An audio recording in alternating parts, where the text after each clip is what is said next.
One with wind and cloud. Watch out! Watch out!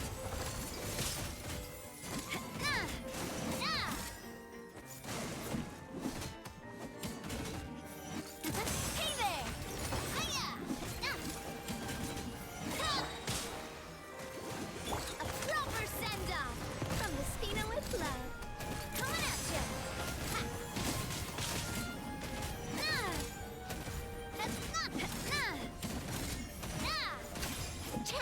Coming at ya! The forest. I'll uproot you! Feeling lucky? Haha! Just a little longer.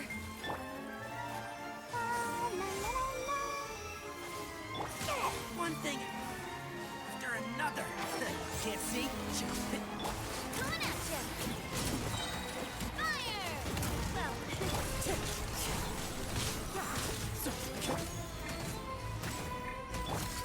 hey there! Hey there! Ha!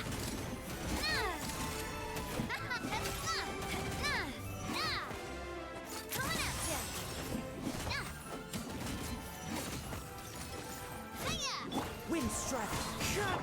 Keep up. I hear everything.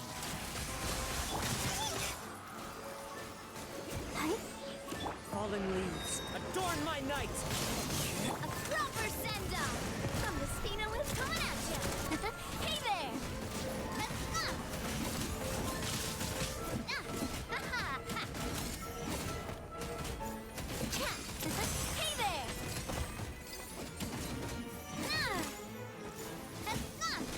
One with the force. Yes. Coming at ya! A proper send-off from the Spina with sorry, partner. Come on, we can do it. Can't see? Let's nip that in the bud. Watch out! Ow! I'm fine.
Just what will we come across this time?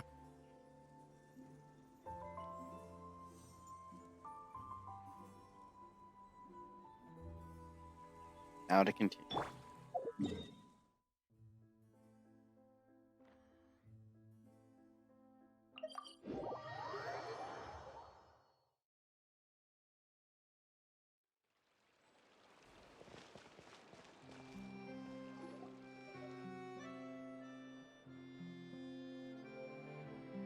We're here!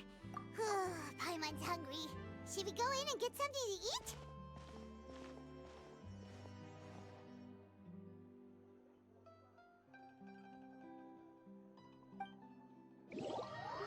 I accidentally started it all that you missed was Paimon saying, let's get something to eat.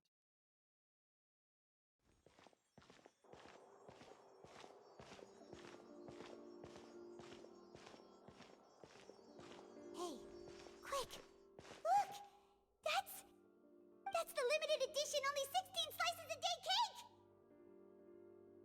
It was so delicious the last time we tried it! Despite the tense situation we were in, let's give it another go! Paimon's sure it'll be great! Wouldn't cake that rare be, like, extremely expensive? One slice of cake, please. Someone showed up after all! Oh, wait, you're the one from the Palais Mermonia.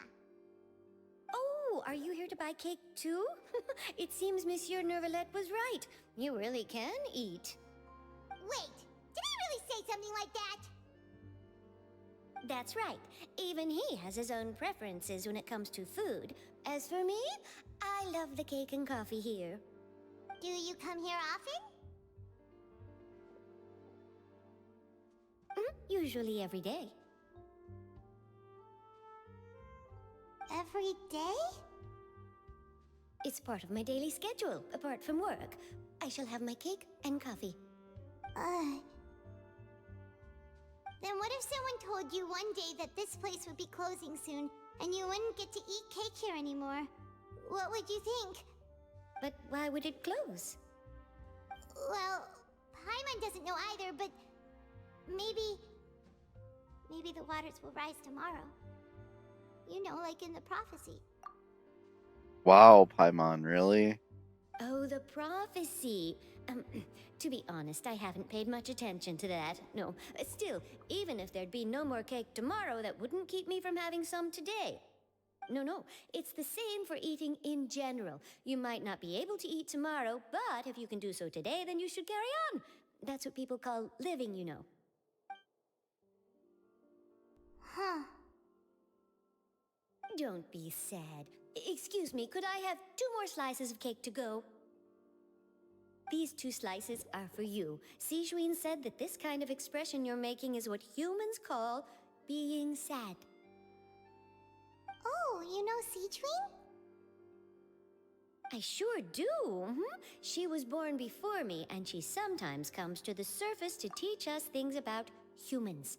And I like how they talk about her like she's just another normal one of them. There was no reason for them to give her human face. She said that humans are creatures that are saddened easily. Yes, and you can only lift their spirits Wait, by you mean wait feeding for them you? delicious food. So please try the cakes here. I've got something else to do, so I'll be going now. You two try to stay in a good mood after eating, all right? Bye.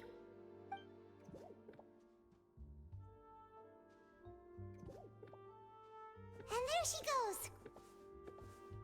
All right, let's dig in. Paimon's sure this cake will be delicious.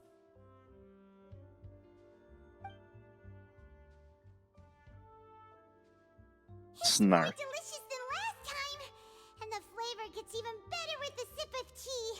It sure would be nice if we could come again tomorrow. Sure would be nice if we could always eat delicious food here.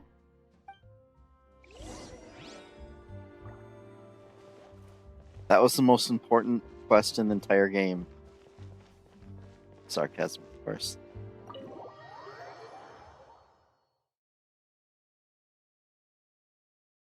Oh, we're near the Steambird office. Let's go look for Charlotte and have a chat.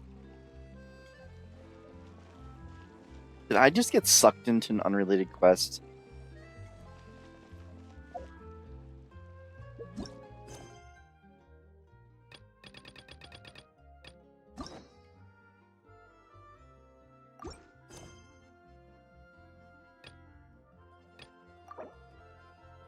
Yep. I totally got sucked into another quest.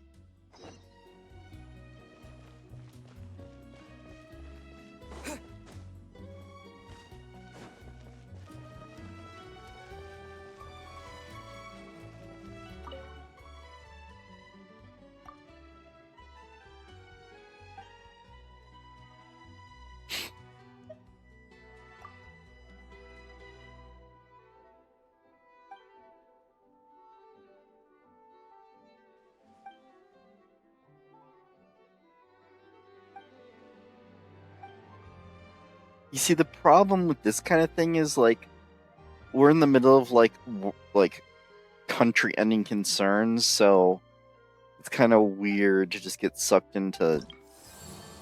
Oh! Apparently, I unlocked faction stuff for this place before Sumeru. Obviously, I had no idea that was coming at all. I didn't see it coming.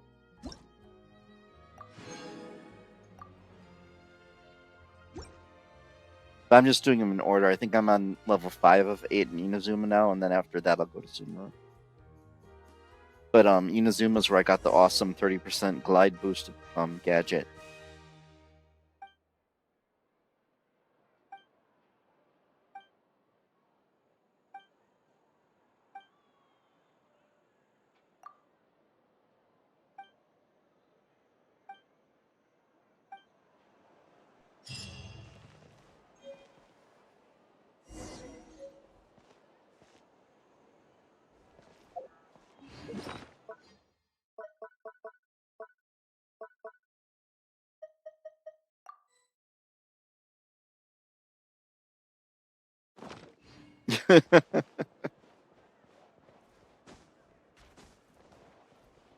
And the funniest part about this is I unlocked the faction stuff accidentally. That's like I went to the wrong. Wow! If it isn't the Traveler and Paimon! Oh, have you seen the article I wrote about you? Okay, unless unlocking that was part of this, I somehow dodged the trigger part on the ground to run to the NPC. Ha! You've got some nerve! You just used us to make some quick Mora! Oh, you needn't worry about that. I heard that you were in Poisson some time back, so I sent you a letter to discuss just that. It appears you didn't receive it, though. Okay.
I'm assuming you're sending in Discord?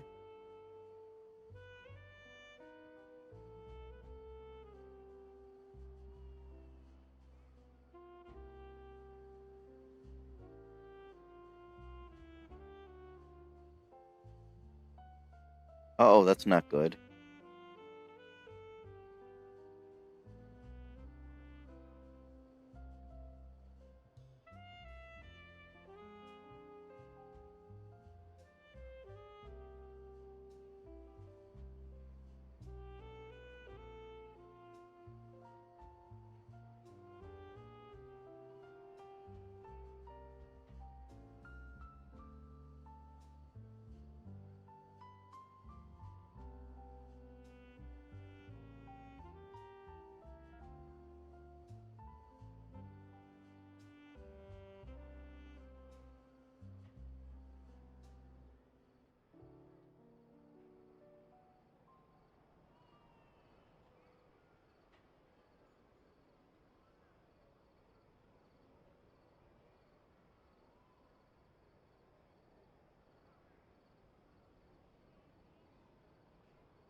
Oh, that's amazing.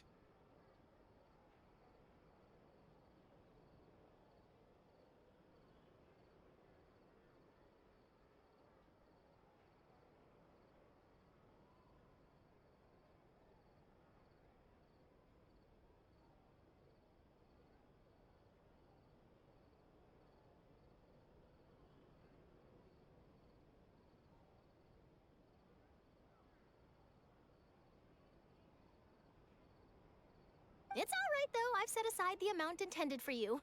I've even set the table with some food. By the way, don't look at it again so you see it, but there is already a spoiler for Natlan in something in that thing you sent me. In text. Really? Oh, you're the best! You're almost a little too easy to win over, Paimon. If I were a journalist with ulterior motives, you'd be in trouble now, you know. I only know it because I've seen it before, the thing that I saw. Oh, Paimon knows you're not like that. Still, what brings you here all of a sudden? Were you looking for me? A friend of ours met you a while back, and when she mentioned it, we thought of coming to see you. Her name's Mona. Ah, so you know Miss Mona as well. She's a guest columnist for our paper. Really good one, too. She's so young and already such a brilliant astrologist. So she mentioned me? What did she say? She said that you're a real daredevil of a journalist. Nice. In which case, can this daredevil journalist dare to request an exclusive interview with the legendary traveler and Paimon? Huh? So your article in the paper today doesn't count? Oh, of course it doesn't. That was more like live photography. What I'd like to do is dive deeper and ask you to talk about the things you've seen and experienced. Yeah, are we even qualified enough? Why not? If I say you're worth an interview, then you're worth it. But not right now, of course. I'll need a few days to prepare. Oh, in that case, we'll just chat when you have the time then? Oh, so that's a yes? Ooh, splendid! I'll tell the editor-in-chief immediately. I'll have to apply for lighting, a venue, some props, and... Whew, so much to get done now. Talk to you later. Wait, Charlotte, Paimon's still got a question for you. And what's that?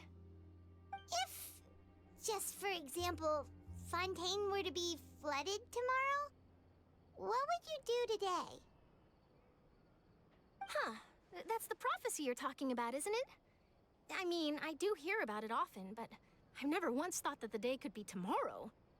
If you're seriously asking, then I might try and think of a way to leave Fontaine. Oh, but I'm still a journalist first and foremost. That means I have a duty to be reporting from the scene. And secondly, I wouldn't forsake my homeland that easily. From what I've seen, most people don't know what they'd do should the worst come to pass. In truth, it might be better just to behave like normal rather than worry over such an end. You know, why don't they just use one of the many teleport locations to leave? Which every once in a while they mention in the game as if they're aware of them until they don't. So in all likelihood, I'd probably still be prepping at the office for that interview of ours. I know what you're thinking. That sounds a bit sad, but I've always believed that it's best to do what you enjoy. Just think about it. If this nation really were to be suddenly destroyed tomorrow, but I still successfully finish an exclusive interview with a truly unique person, then the story I would wind up writing would truly be timeless. And then do you know what I'd do? Well, I'd write that story, send it for printing, and use messenger pigeons to get copies out to the various nations as soon as possible. I'm not a dreamer, nor am I a workaholic, but I do love my job, and I'd be proud of leaving such an article behind. I guess you could say that I was born to be a journalist. But anyway, that's my answer. And on that note, I'll get back to my preparations. That's so nice. All of a sudden, Paimon actually kinda envies her. Anyway, let's go and take a look at the sea, shall we? Wait, is this back to the Archon quest? I think it might be.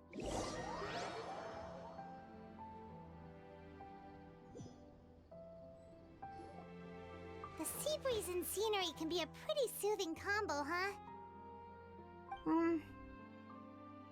Paimon's been thinking. If it wasn't Fontaine, but all of Tevat that would be destroyed tomorrow, where would we go and what would we do? No, Paimon should ask, if you could choose, what would you like to do?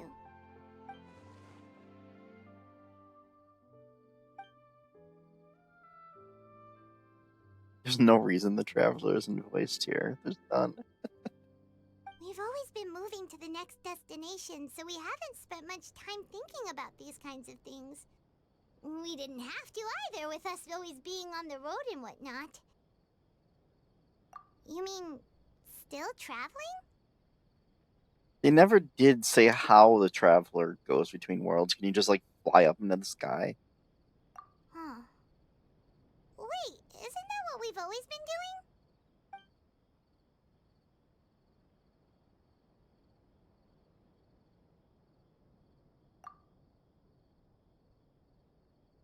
Oh, they did?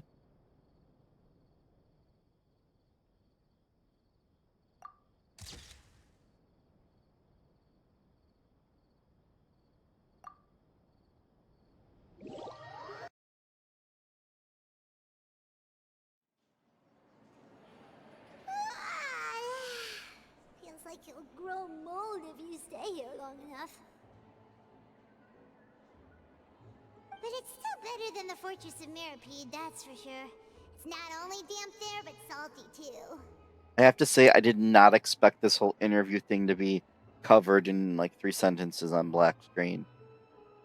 They didn't need to go through the whole thing, but I didn't expect that. Ah, so the two of you are still here. Wonderful. Oh, you're from the Palais Mermonia, aren't you? Yes, I'm Isadora. Monsieur Nervillat sent me to look for you two before. I heard that afterward you went to the Fortress of Meropide.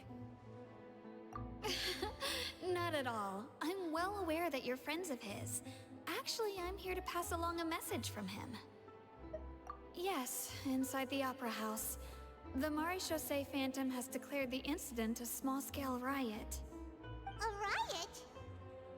Well, that said, I don't personally think it was that serious.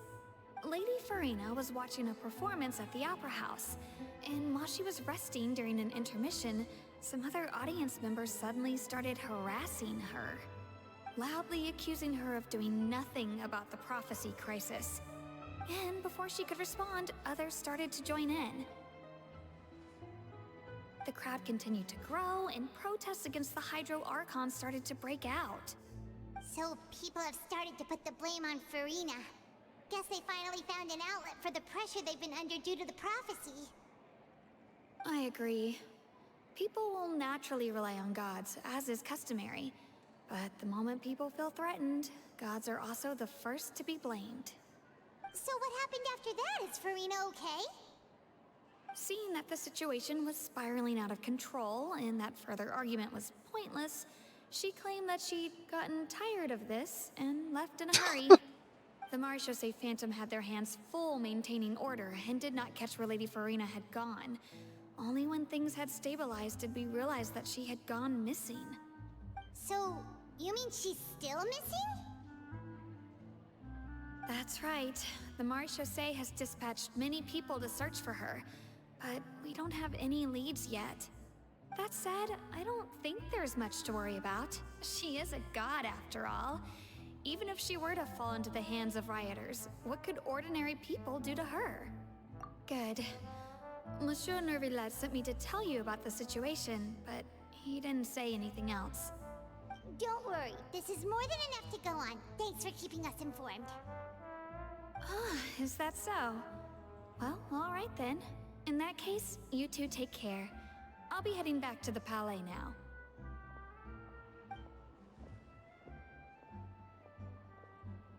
Well, sounds like we should hurry over to Poisson then.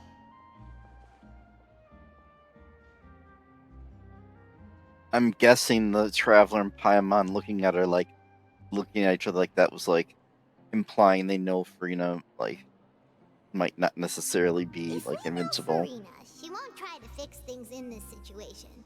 Instead, she'll look for a place to wait out the heat. Maybe they don't And, know. as we also know, she may be loud and dramatic, but she doesn't have a heart of stone. I misread them. When Nervalet was talking to her in the Palais Mermonia, and she heard about Poisson, she couldn't hide her sadness and remorse. It would be hard for her to ignore being accused by the public today. Paimon thinks Farina's probably taken the opportunity to slip away to Poisson and try to relieve the sense of guilt that she's feeling. Huh. Well, what do you think? Paimon knows the answer, of course, but Paimon can do the analysis to back it up, too. Cool, huh? In that case, there's not a moment to lose. Poisson, here we come!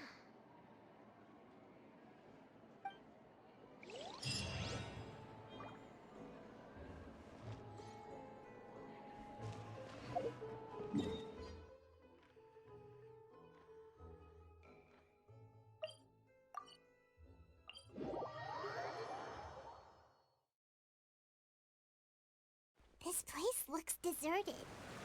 Guess all the survivors must have evacuated already. All that's left here are signs of devastation. Could Farina really be here? Let's try to find her as soon as possible.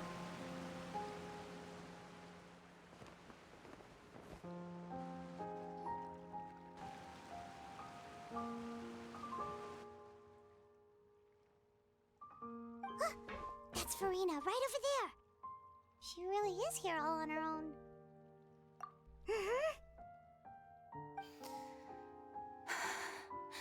Should I just give up? This is all meaningless. What was meant to happen did happen after all. Everyone's dead. I'm sorry. I am so sorry. Give up, Farina. There's no point in holding out. I'm sorry. But what can I even do other than to repeat meaningless apologies over and over? Who's that? Don't worry, Farina. It's just us.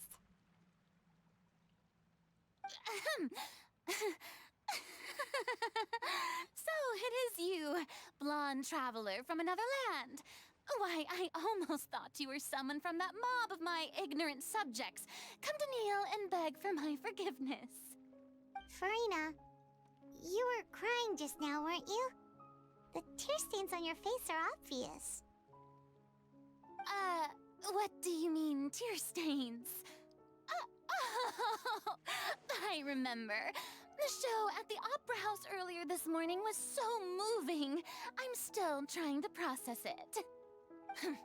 Who did that uncivilized rabble think they were, disturbing my enjoyment of the arts? They even dare to tout their Archon. I must teach them a lesson. I can just imagine their twisted and frustrated faces once they realize that I'm nowhere to be found. Oh, and I'm sure Nouvellette and those people from the Marche Chaussee Phantom are freaking out right next to them, too. My God. Of course not. Hey, there she is! The Hydro Archon's over there! Quick, after her!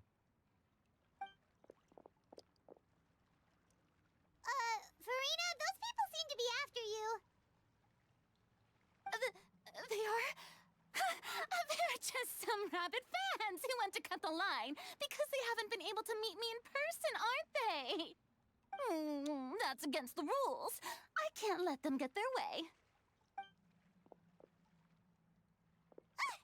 Farina just ran off. Quick, we have to catch up with her.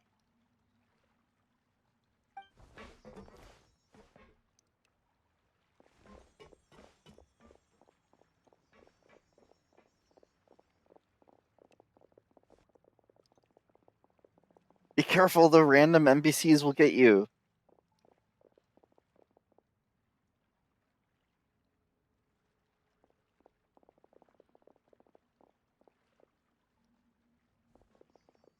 I like how there's only 3 of them too. This should be the place, right? Hey, Farina! There's a good hiding spot over here. Quick, come to Paimon before the rest of them catch up to you. What is this place? Hurry, they're almost here. Fine. I suppose haste is warranted. Lead the way.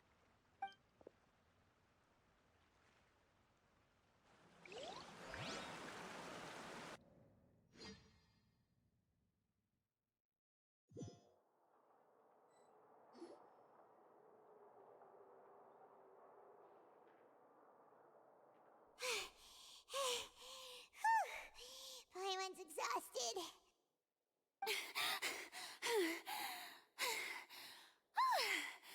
I'm so tired.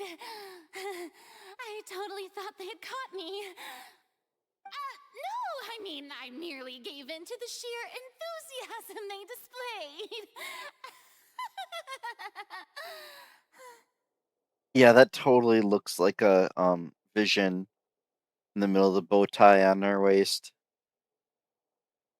If you didn't point it out, I wouldn't have realized it doesn't really look fake. I mean, it doesn't look really real. You're right. Yep, that's a good girl.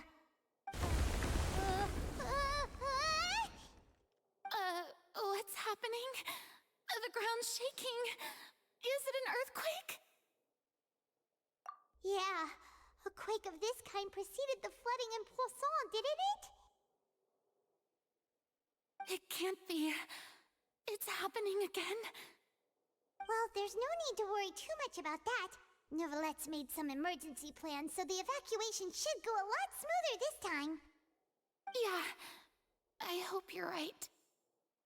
But the people of Poisson, they've already...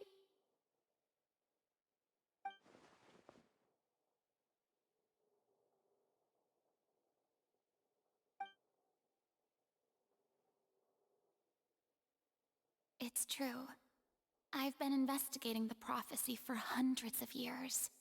I once had informants all over Tevat, searching for clues and feeding information back to me. I've tried all kinds of ways, too, to hold back the sea. Anything to keep the coastline from advancing. But all my efforts proved to be futile in the end.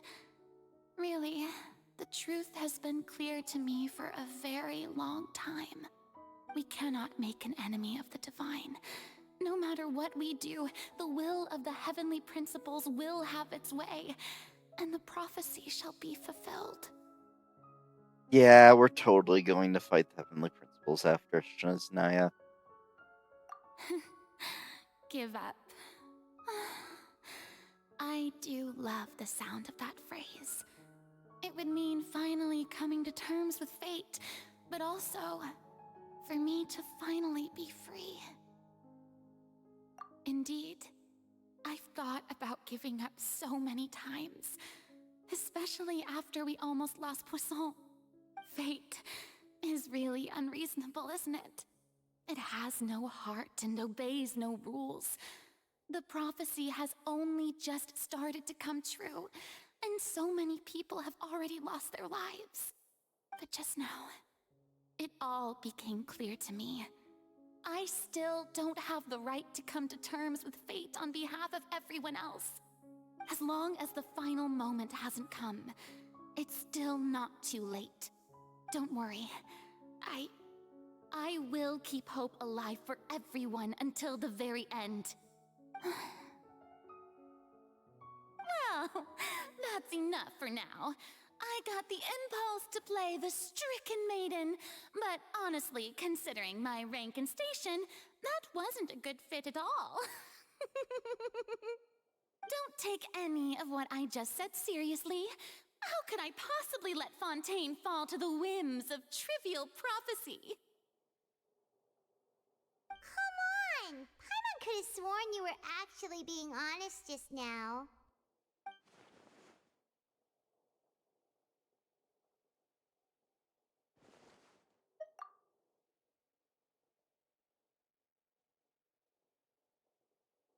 Ah, yes, the classic two choices with the really just a dialogue box. Share my burden. That's impossible. It was fated right from the start that this would be my duty alone.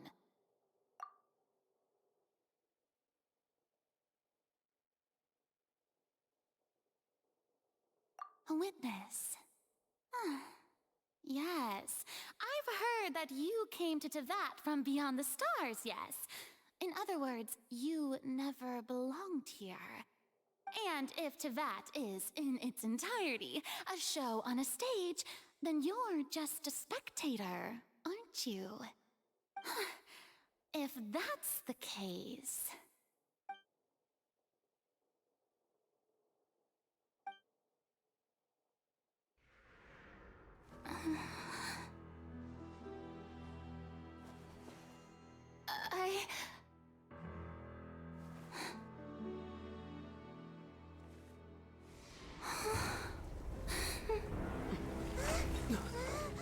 She's about to tell the truth, but we can't have that yet. Wait, what?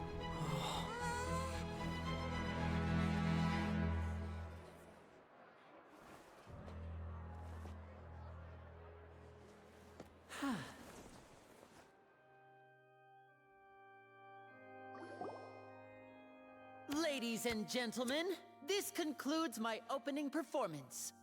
Now, without further ado, we may proceed to the trial of our god. So, this is what it is. Yes, you deserve praise for the effort you took to raise the dramatic stakes. Do not forget, however, that I am Fosalor, the god of justice, the embodiment of justice itself. Does it not strike you as even the least bit absurd to bring the very concept of justice to trial? May I interpret these words as your refusal to stand trial?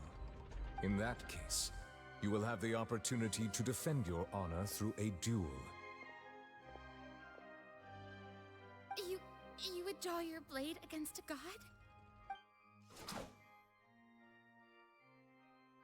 I see. It seems like you have made up your mind.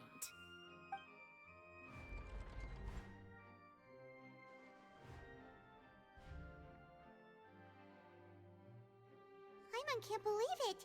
She just surrendered. I don't even know what's going on. This doesn't make sense. What the heck is going on? Did I just see an Archon surrender to a human? Wow, how utterly humiliating. Lady Farina, what is the meaning of this? Shh!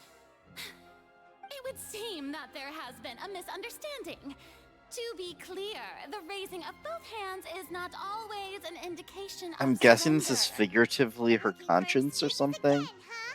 I Doesn't make raise sense my to just hands magically now teleport to here. Indicate my acceptance of the trial. No duel shall be necessary. I will admit that I've been running away for a long time.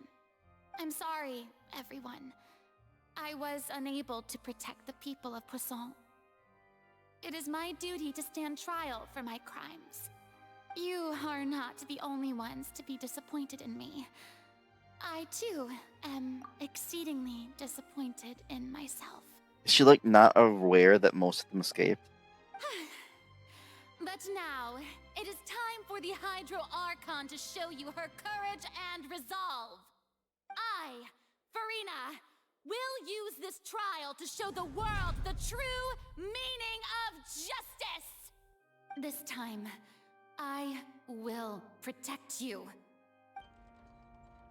Applaud and rejoice. One of the most outrageous and fantastical arcs known to the opera epiclese is now unfolding before your eyes. Mark my words, this shall be one of the most exhilarating and brilliant shows ever to grace the stage of Fontaine. The trial of the Hydro Archon, Fosalor, will now begin! Woohoo! Oh, now we're making history. Why does does it feel like Farina just took over the whole thing? Like, come on! Didn't she just get forced to stand trial for her crimes? Why are they not acknowledging that they just magically got transported across the world? This doesn't make sense. Also, even though she's still acting super dramatic, she is taking this seriously this time, right? All right, then. Who will be my opponent in this trial? The court asks the prosecutor to please take the stand. I'm still guessing this is her conscience. Is that so? Very well. Then please speak, witness of Tivat, my accuser and fated opponent.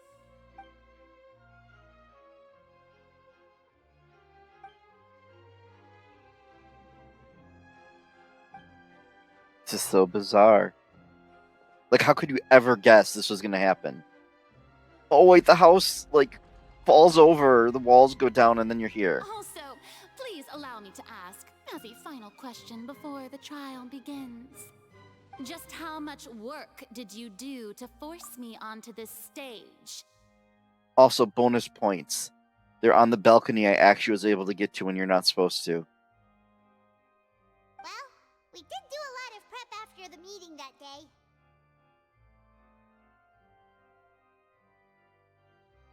I can go over the tasks assigned to the Spina di Rosula, since they were rather straightforward and easy.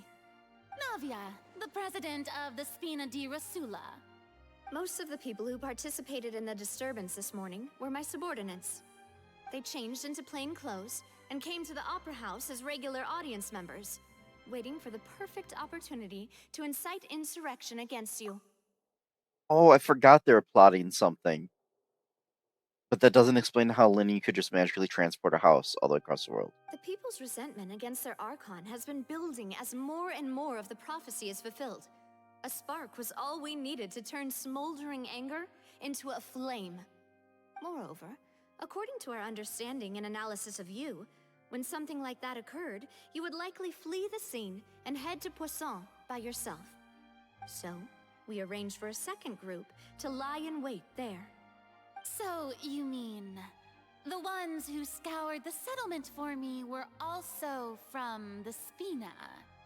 And their goal was to force you to step into the giant magic box so you may personally participate in the greatest magic performance in all of Fontainian history.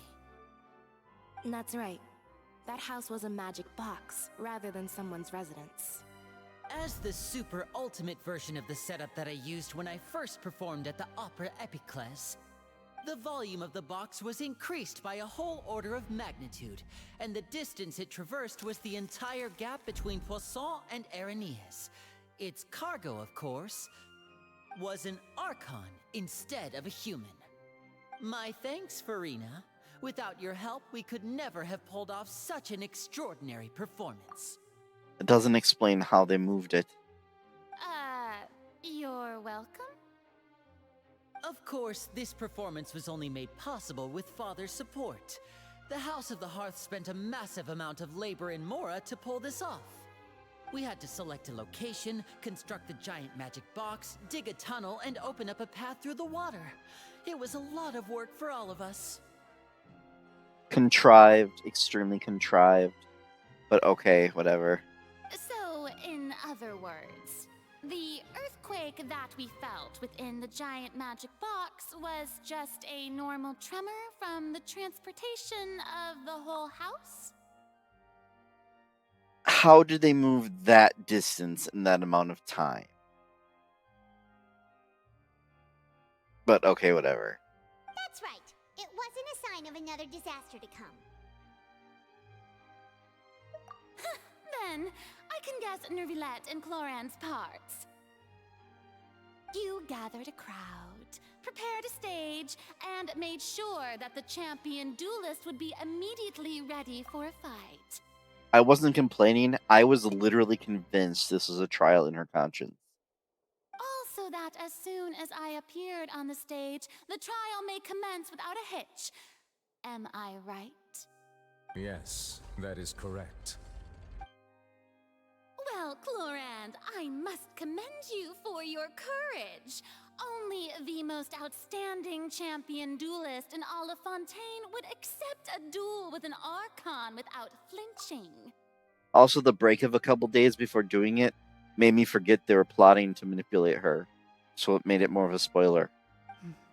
Thank you. As for you, Traveler, I suppose your role was to keep me distracted with conversation once you found me in Poisson. You'd make sure that I didn't notice anything amiss before revealing yourself as my prosecutor once we'd arrived onto the stage. Oh? Please just let the Traveler talk. Or at least use dialogue boxes, not these ridiculous two options that are really just a dialogue box. Is that so? Then I suppose I must have missed my final chance. It's fine. It matters not. What's done is done. The stage is already set, so there's no reason to disappoint the audience. Let's see this trial through to the very end.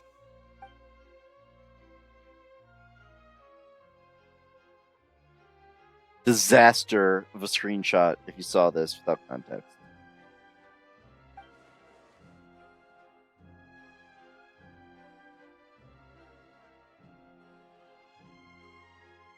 Sir Prosecutor, please allow me to pass this along.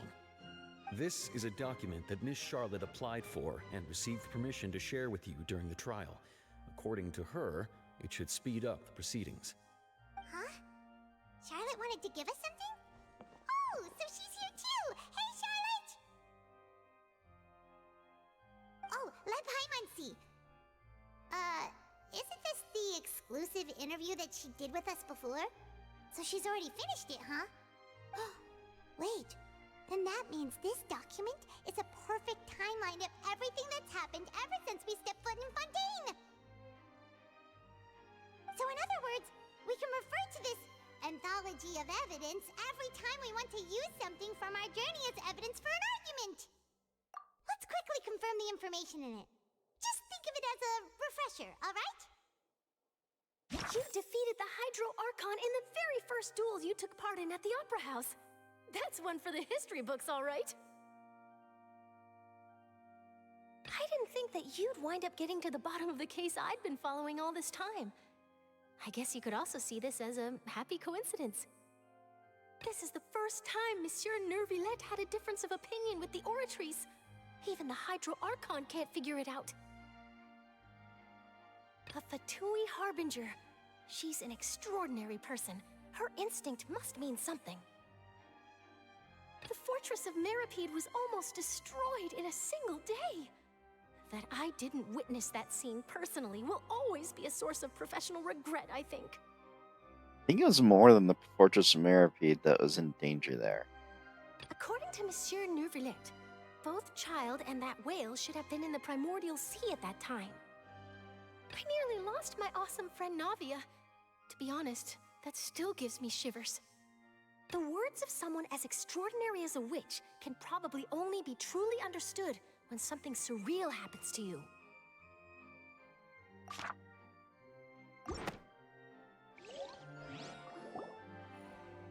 The prosecution and the defense are both in position. The trial shall now begin. Oh, come on, Neuvillette. There's no need to repeat all the unimportant legalese. Just fast forward to the part where the prosecution lays out my offenses. As the defendant and the lead actress of this performance, I still haven't even been informed of my supposed guilt in all of this. I swear I read nothing if this is true, and it's probably not. But it just occurred to me that Device might be a boss. Of course, it is only natural for humans to struggle to understand the actions of a god. However, you will need more than that to convict me of a crime. That's true, but my charge here is unrelated to your conduct as an Archon. Instead, I would like to charge you as a fraud who's never been the Archon in the first place. Wait, what was that? Lady Farina's a fraud? Hey, I came here thinking that we were going to try the Hydro Archon for forsaking her duty, but did I hear that right? She's not our Archon at all? Charge accepted. Lady Farina, do you plead guilty to the charge?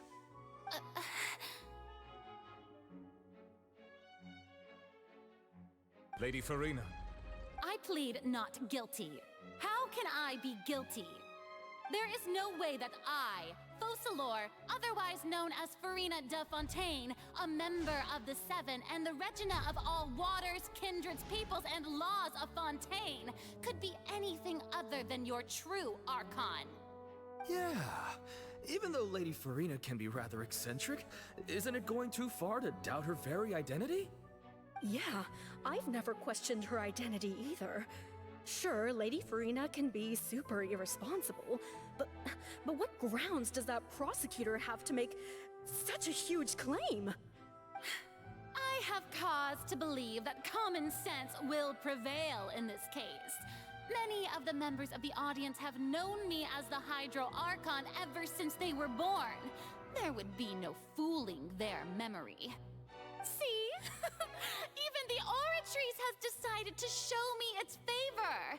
Are you sure you want to commit to a charge that will never be upheld? If you wish to drop the case, I can promise you as the God of Justice that you will not have to face trial for making a false accusation. We will treat everything that's happened as a dramatic spectacle and move on with our lives. What do you say to that? An argument with near impossible odds, huh? We have to not only refute Farina's claims, but also overturn the long-held beliefs of the people. Well, I tried to give you the chance to surrender. If you must persist, then let me ask. If you believe I'm not the Archon, then what manner of being do you think I am? And if I was not the Archon, then how did I manage to live for over 500 years?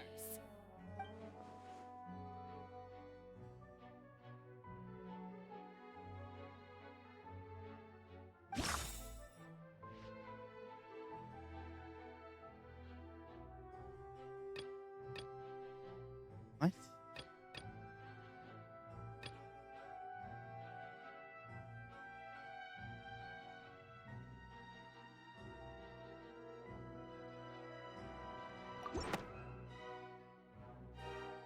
First of all, you may be a member of another long-lived race, which would allow you to naturally possess an extended lifespan. And second of all, even if that wasn't the case, there could be other ways to extend your life. Who gave you that idea? Was it the knave? You'd sink so low as to use a harbinger's words against me. A curse? I once thought it possible that the aura of an Archon might naturally resemble a type of curse. But in light of this claim, perhaps what I sensed was not your divinity, but a curse after all. Neverlet sensed it too, huh? Lady Farina is actually a human? Well, it is true that it's extremely difficult to tell humans and gods apart just by looking at them. It's not impossible.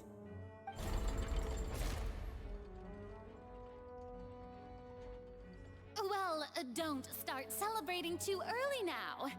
Even if I have been carrying a curse like you said, how does that prove that I am merely a human being? Besides, everyone knows that the main difference between a human and a god is the possession of authority. Gods can do what humans cannot. That's why they're worshipped as gods. For centuries, manifestations of my authority have served the nation of Fontaine. One need only to turn their eyes towards the Oratrice Mécanique d'Analyse Cardinal in this very opera house, or consider the endemnitium that is used in every aspect of life.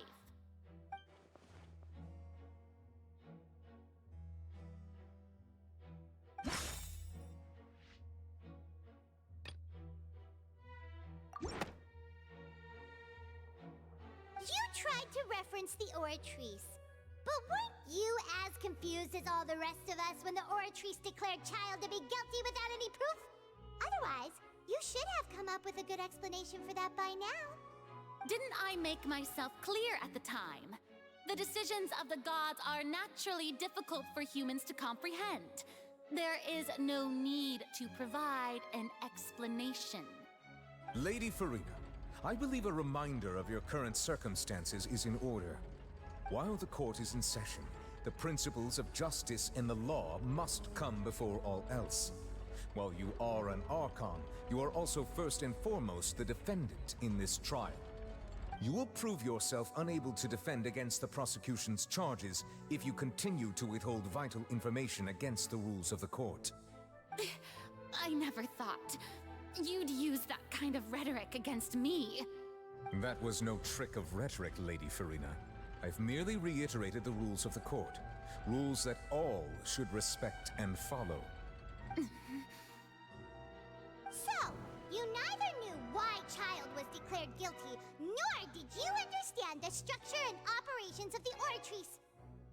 Instead of having been created by you, the manifestations of authority you mentioned have been made by the real Hydro Archon, haven't they? The real Hydro Archon?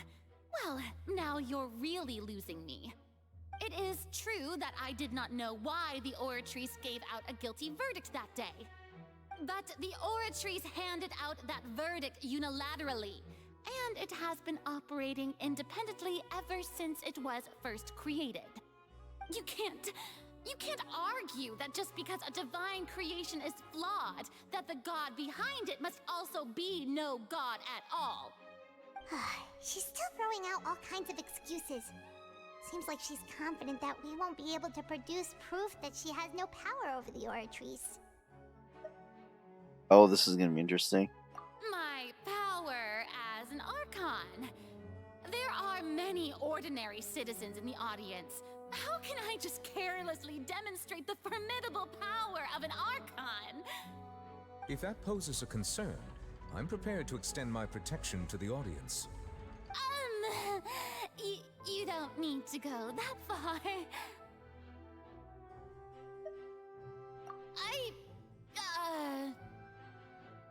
Aren't you the Hydro Archon? Or is it that you can't even wield the power of Hydro, much less the authority of a god? Indemnitium! Yes! It's all because of Indemnitium! All Archons derive their power from the faith of the people, and I've converted the people's faith in justice into Indemnitium! Thus did I give up all of my divine power to provide everyone with energy for their daily lives.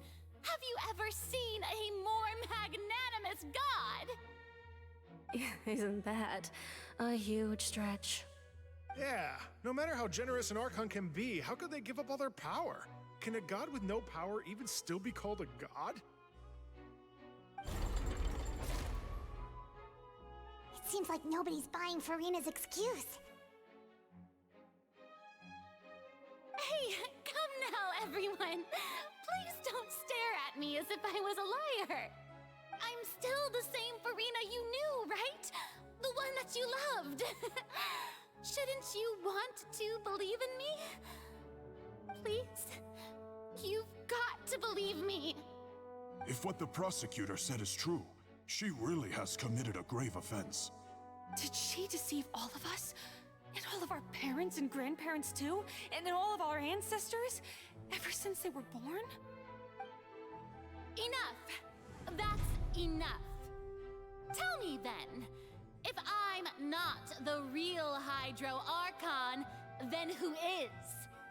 If you have no evidence of another Hydro Archon's existence, nor can you find anyone who can back up their claim to be such, then what grounds have you to say that I'm not actually the real deal? Wow, she came up with yet another argument. How can we refute her now? Seems like she really doesn't want to give up.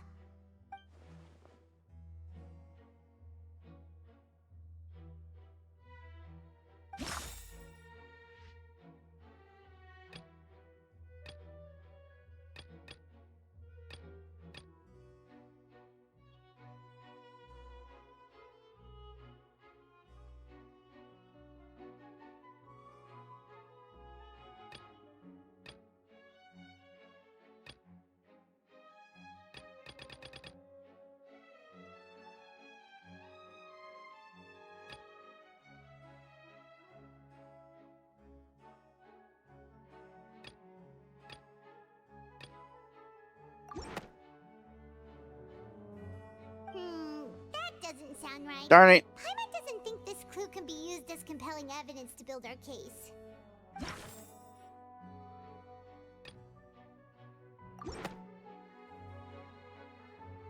It has been established that all Fontainians can dissolve in water from the primordial sea. And that means... Since you insist on claiming to be a god and not a human, then there's a method that you can use right here and now to eliminate all suspicions of you being the latter. Miss Navia, please apply to serve as a temporary attorney for the prosecution before addressing the court. Though you act in partnership with the prosecutor, you must still adhere to proper procedure. Super sorry, Monsieur Chief Justice. I swear this really will be the last time that I'll speak out of turn. Now, I've brought some seawater from Poisson. As everyone knows, a massive flood struck the area not long ago, taking many lives, including those of some of my closest friends. So, Miss Farina, would you dare to touch some of this seawater? If we are to believe that you are indeed the real Hydro Archon, touching this seawater would have no effect on you. All it should do is strengthen your case. But if you don't dare to touch it, then we would have basically proved the reverse. So, do the average people not know what Venti said about anyone with a vision being able to become an Archon? Oh, and I must remind you that after the disaster at Poisson, nobody wants to see any more people dissolve. I do hope you'll act prudently and choose the simpler path of admitting guilt. Navia from the Spina di Rasula. The Spina has governed Poisson for many years. I guess her suggestion is valid. If Lady Farina is indeed just a human, she's probably Fontainian like all the rest of us. Would she really dare to try?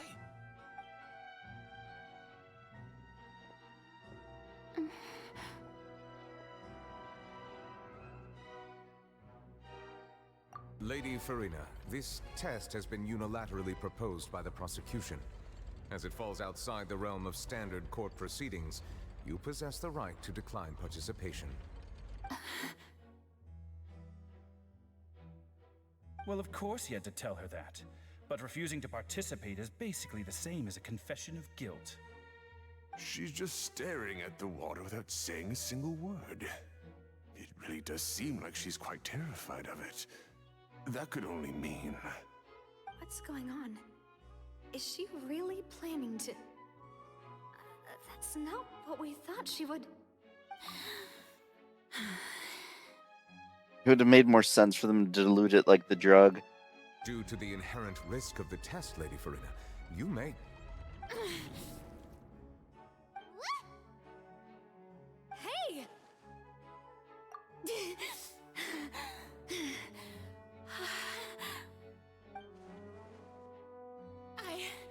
I'm fine! Look at me, everyone! My hand is still here! I haven't been dissolved! Will you believe me now? I really am your Archon! I'm nothing like a normal human who would fall apart as soon as they touch this water! Really? Was this not the most obvious thing in the world?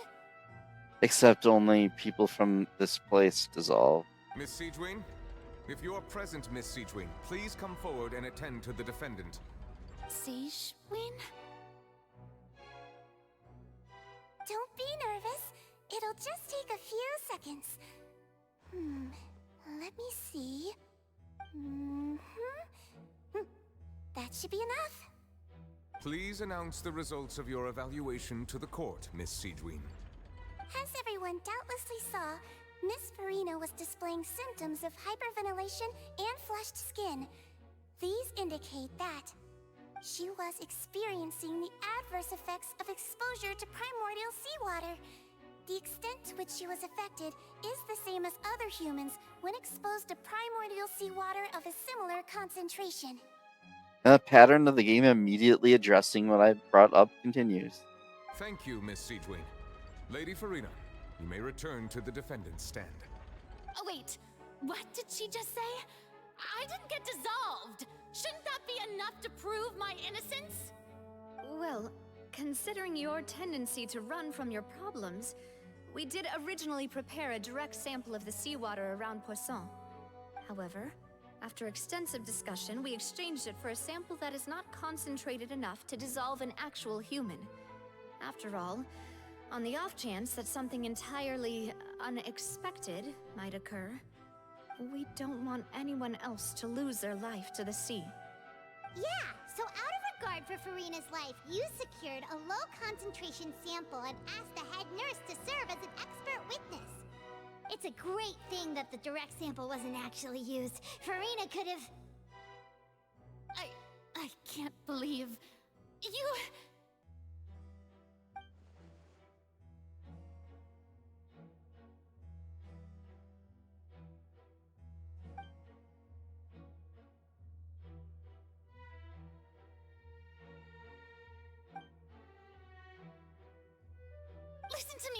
Listen to me, everyone. Please don't give me such cold and disdainful looks. What happened just now didn't prove a single thing. Think about it. How can you conclusively prove that an Archon can't also be affected by the primordial seawater? Also, if I was really just a human, why would I dare to just put my hand in that kind of water?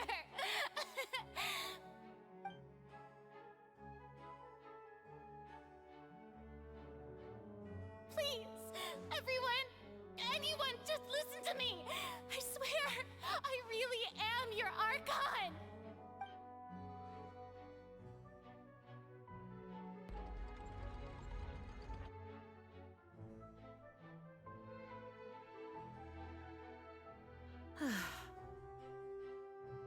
I don't think anything she says at this point will sway anyone. The odds are just too stacked against her now. With all the things that have been said, Paimon doesn't think there's any way left for Farina to win. I believe the time for arguments and presentation of evidence has come to an end. If there are no objections, we will move on to the final judgment.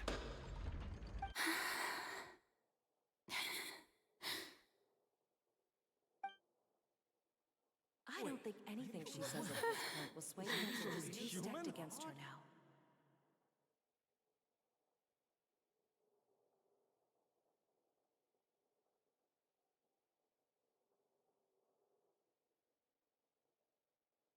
In my capacity as Chief Justice, I shall now render judgment on Farina's misrepresentation of herself as the Archon of Fontaine.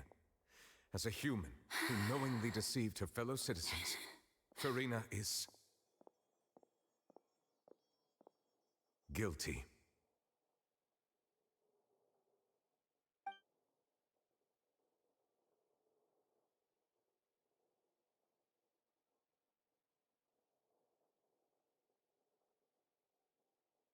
We shall now turn to the Oratrice Mécanique d'Analyse Cardinal to render the final verdict on the charges.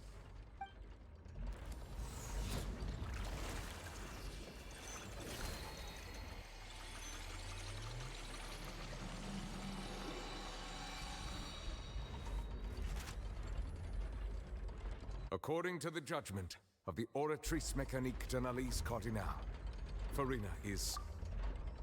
I expected to say not guilty, but let's see what happens. Well, what's wrong? What's the Oratrice's verdict? No. The Oratrice also displays a guilty verdict. Oh. Isn't that correct then? However, the exact wording of the verdict is thus.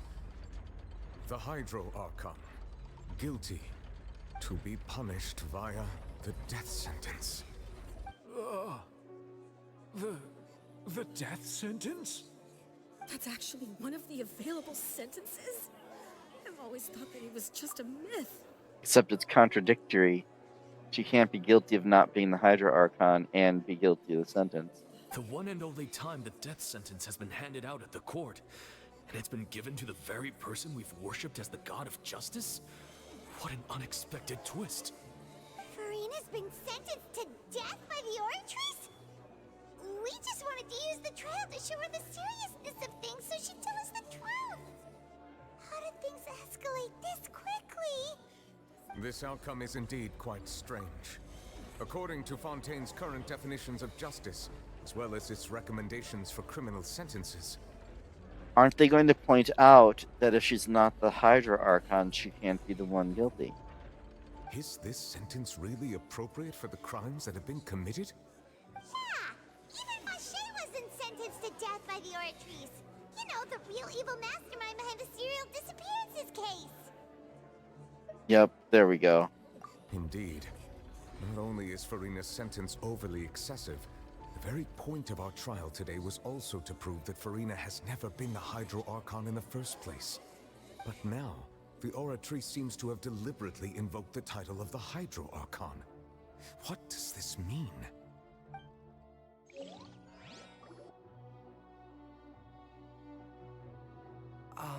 Excuse me, if I may interrupt. Is the trial still going? Fremine! Oh, you finally made it. I assume this means you've completed your mission? Can Fremine go an entire scene without being like, oh, I know I'm pathetic? Mm-hmm. Any mission Father assigns to me will always be top priority.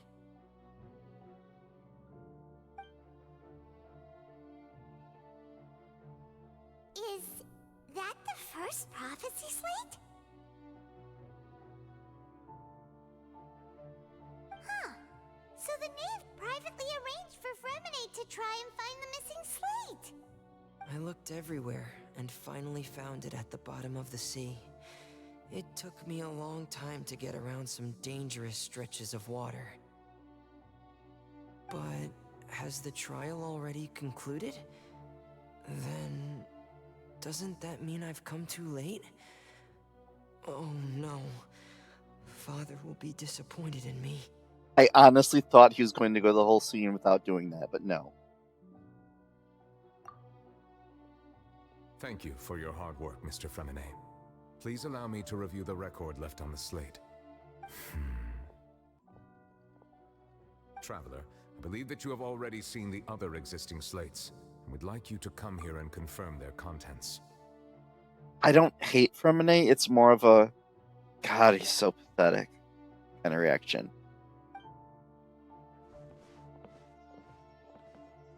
But not like actually pathetic, like, come on now.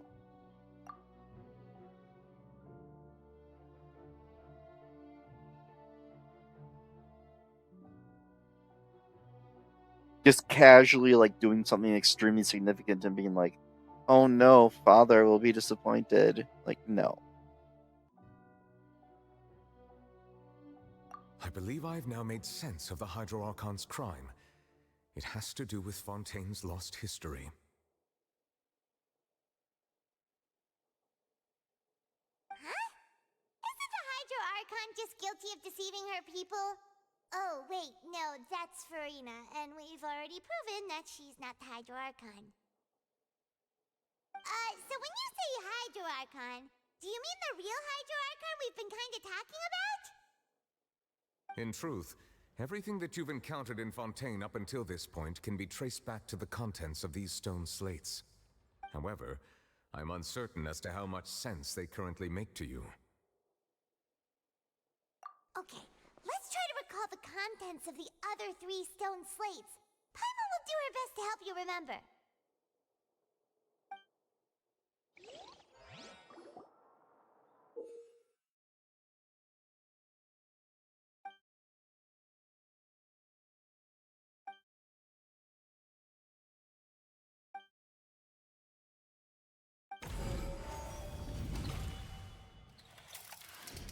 The first stone slate describes what you just said.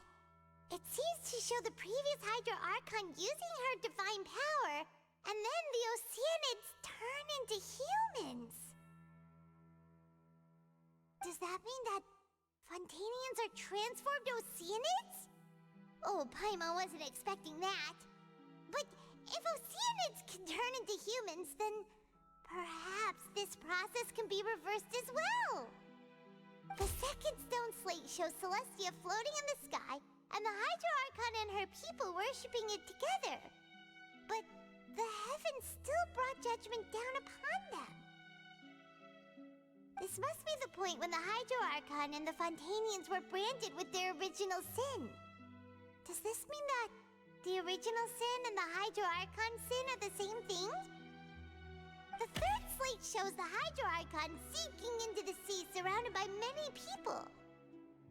That reminds Paimon, didn't we also watch that happen to someone else? Well, the fourth slate is the prophecy the Fontainians have been talking about. People dissolving into the sea, the Hydro Archon crying on her throne, and so on. We didn't believe that such a crazy disaster could happen at first, did we? But after that incident, it was just a question of when and not if.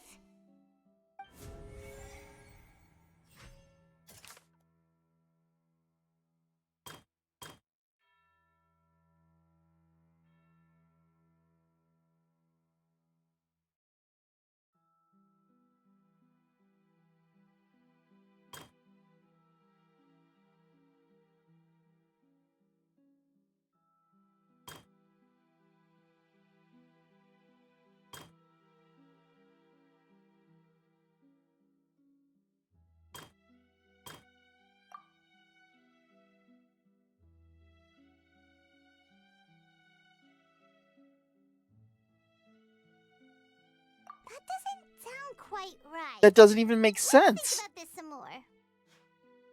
Oh, R1 and L1.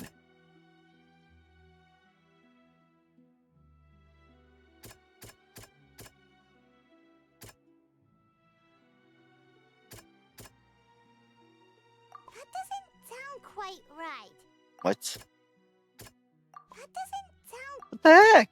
That doesn't sound... Oh, are none of these what I'm supposed to choose? What? Perhaps what is about to take place has all happened before. The true sin of the Hydro Archon that Nervalet mentioned, and the original sin cast down on the people of Fontaine by Celestia, as recorded on the stone slates. Sorry, that just didn't make sense to me. Whatever.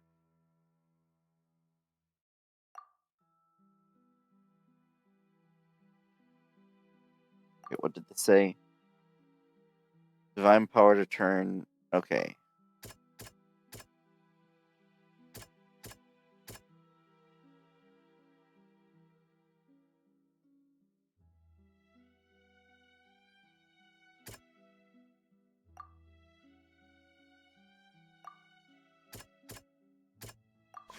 Of course not.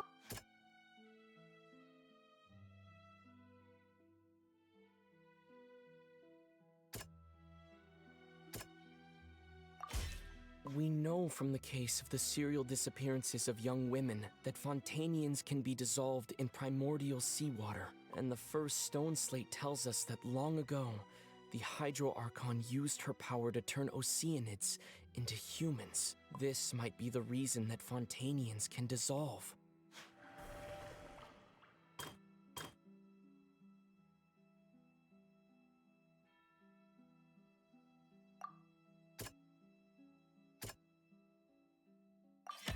The prophecy from the stone slates found its way into society, but not many people believed it at first. The fortress of Meropide was nearly flooded with primordial seawater, which we know can cause Fontainians to dissolve. It seems increasingly likely that the prophecy may come true. If we hadn't dealt with it in time, things could have gone very badly.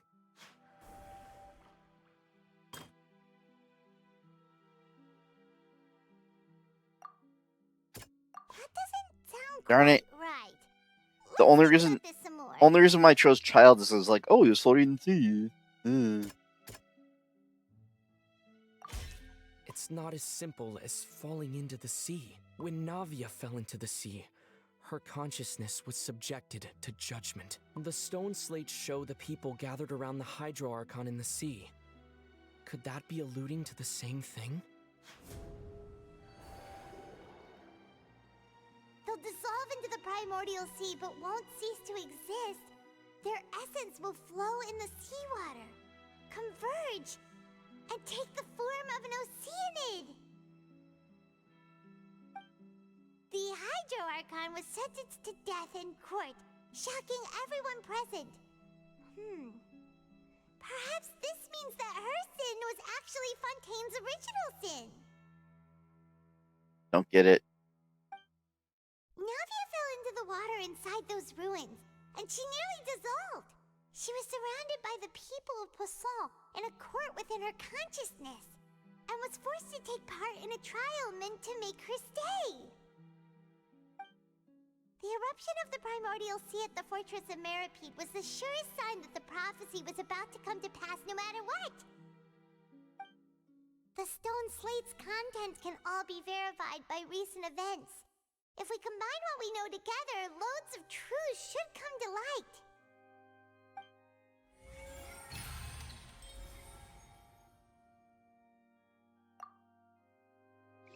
Well, I got one of them right. Huh?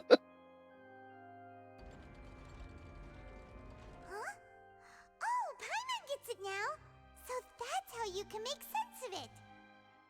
But then it feels like we're going to have to share some truly shocking revelations. Let's hear them. Incredible. Linny, did you hear that? That becomes messy. What about people that are like half Fontainian? We're not real humans. All Fontainians were originally created by the late previous Hydro Archon, with Oceanids as their basis. The evidence for that can be found in how only Fontainians could dissolve in primordial seawater, and how all the girls Vacher dissolved were also turned into Oceanids. Oh, and according to Navia, when she was about to get dissolved, she also saw everyone gathered around for a trial, all of them in the shape of Oceanids. Indeed. Yeah, and it follows from the content of the first slate that she probably angered Celestia by creating humans without prior permission. That could also explain why the Oratrice judged the Hydro Archon to be guilty. It's to account for that ancient sin. The Hydro Archon's true sin was creating us? And yet, after many hundreds of years, the Hydro Archon's creations have turned around to try to judge the Archon within the Opera Epiclese. The twists of history are often the most unexpected of all. Oh, this isn't a choice at all. Yeah, isn't the image here just like when Navia fell into the sea?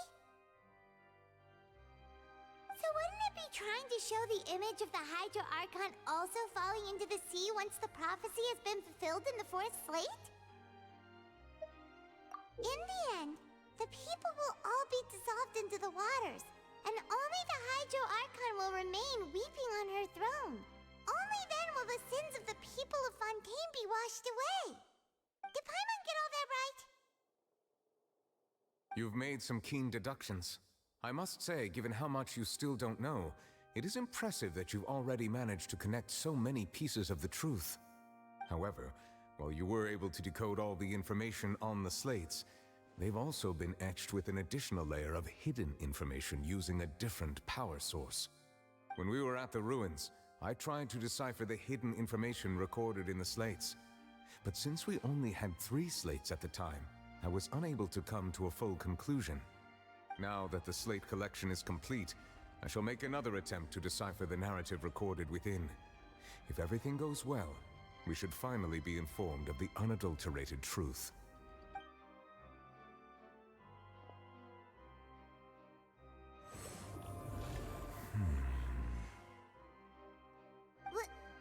Well? Did you get it? I believe I should share this truth not only with you, but with all the people of Fontaine as well. I will try to briefly summarize it for you.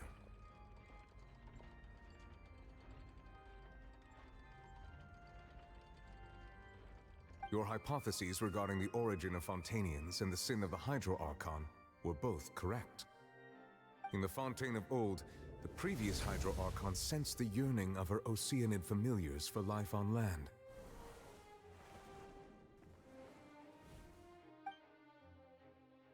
The Oceanids were enamored with the beauty and romanticism of human beings, and wishing to have those experiences for themselves, expressed to the Hydro Archon their desire to become of a similar kind. However, even though water as an element is intricately linked with the power of life, the Hydro Archon, as one of the seven, did not possess the authority to create a new form of human life. Not one to give in, she eventually found a way to create permanent humanoid bodies for her familiars by appropriating the power of this planet's primordial sea. She poured primordial seawater into the Oceanid's blood vessels, creating humanoid mimics in the process.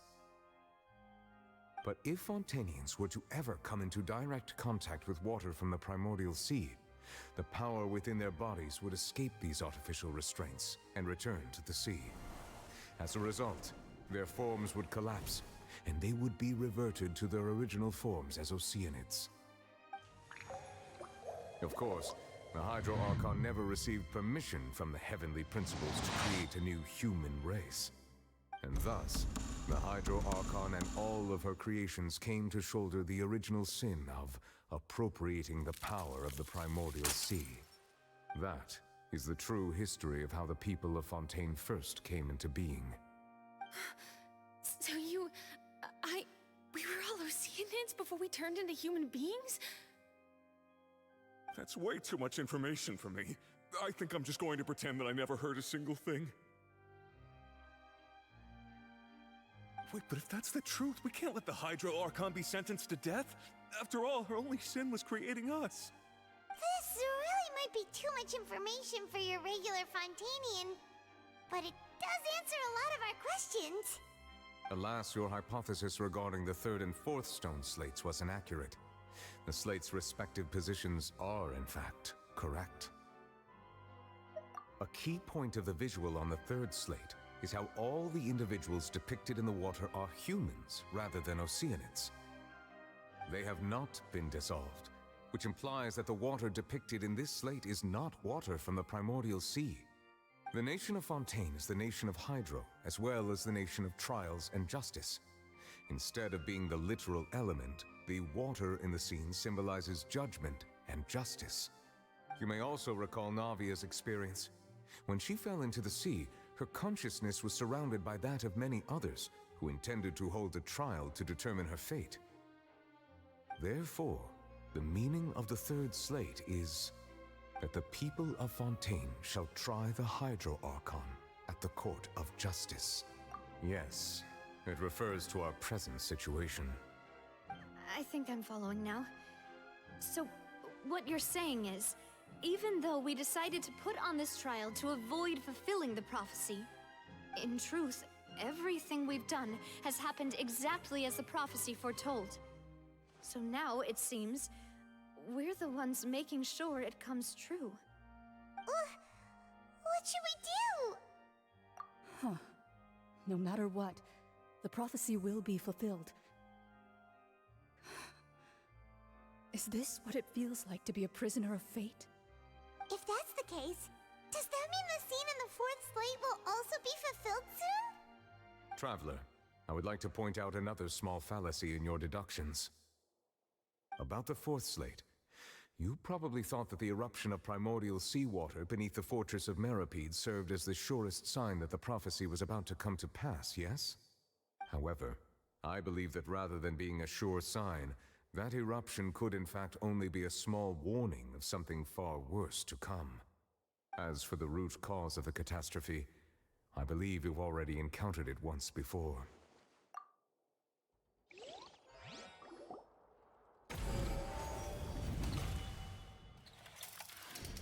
This eruption was just a small warning of the things to come.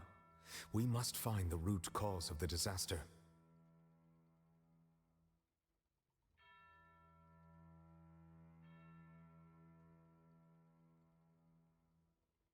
Yes, very accurate. Even though I didn't have any, so I just hoped the birds wouldn't come so often I wouldn't be able to, like, get rid of them with Beto's elemental burst.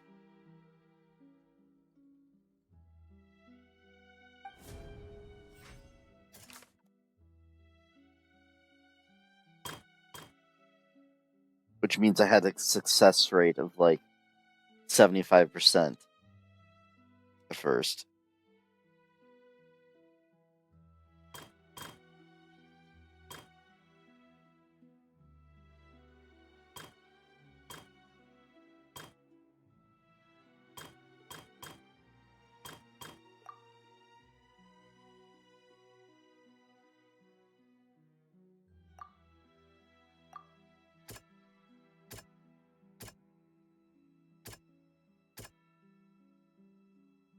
It's the whale all along. It was both dream and reality. I didn't expect that to be the right one. If we're talking about a true culprit, that could only be that thing inside the primordial sea, right? That must be the narwhal that I got spoiled about in an item description. The truth, the original sin, the trial, and the root cause of the disaster.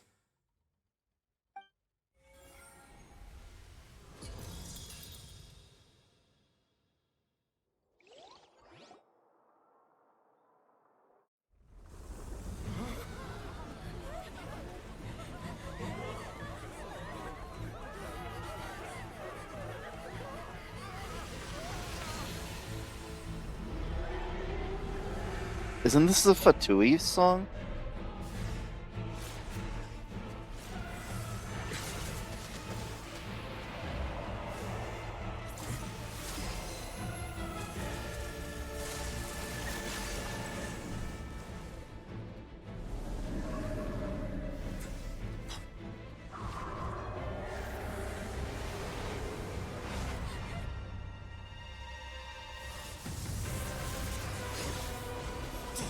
And that's why.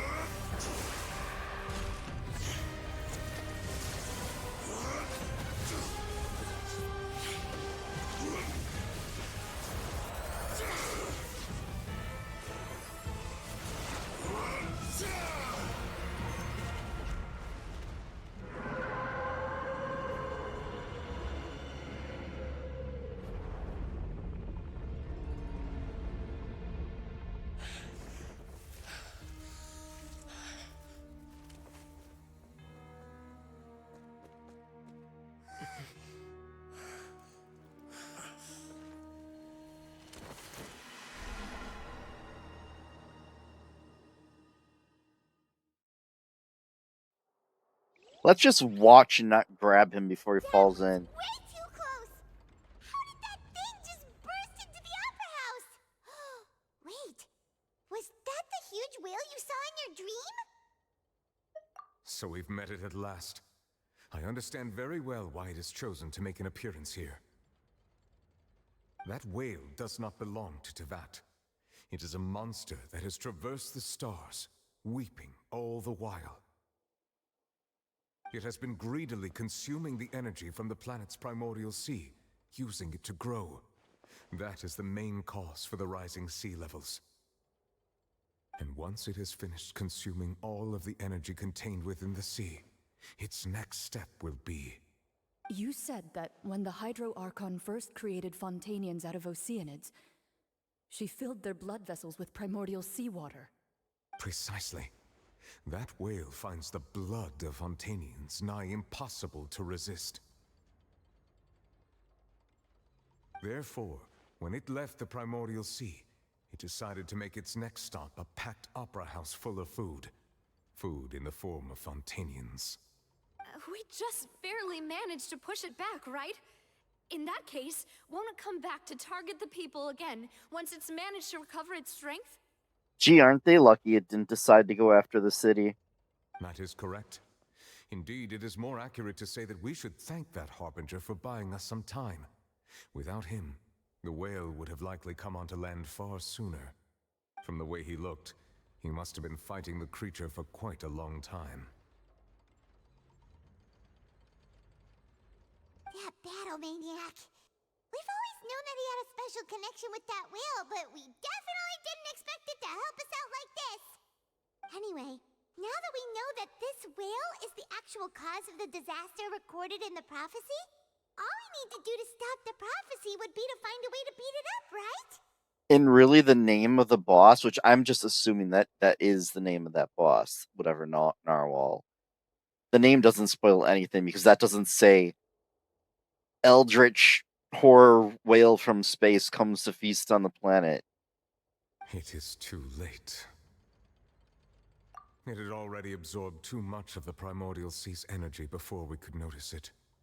At this point, it has become practically integrated with the sea itself. Even if the entirety of Tevat were to be destroyed, it could still survive, and swim off towards some other world.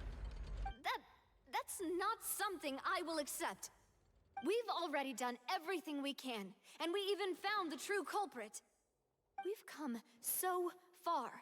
You can't just tell me that the last hurdle is some impossible foe. That's just not fair. Lavos whale.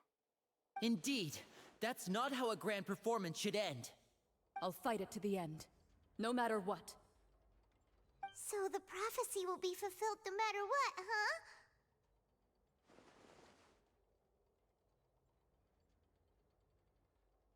The prophecy. Yes, what has been prophesied will be fulfilled. You may view such things as the history of the future.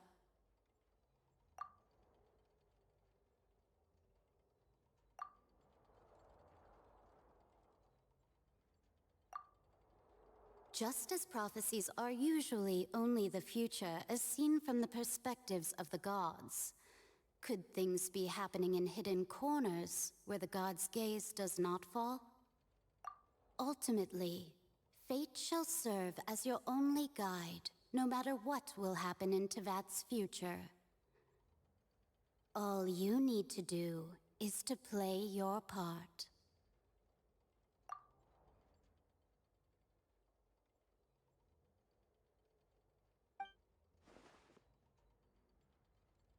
Time to look at the evidence again.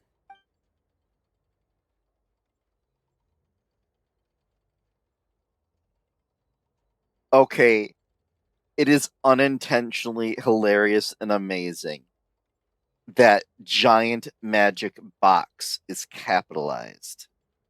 That's amazing. Oops. Oops. Oh well.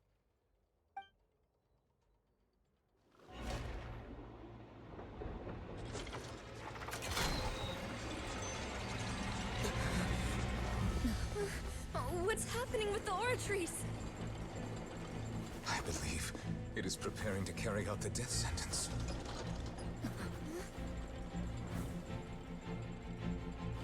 Furina!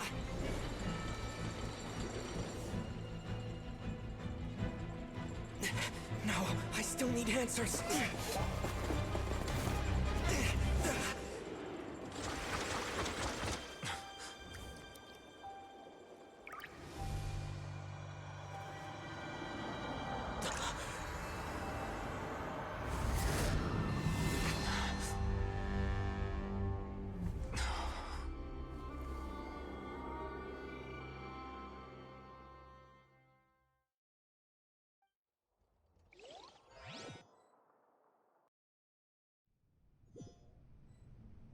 Back to Selfish Traveler again.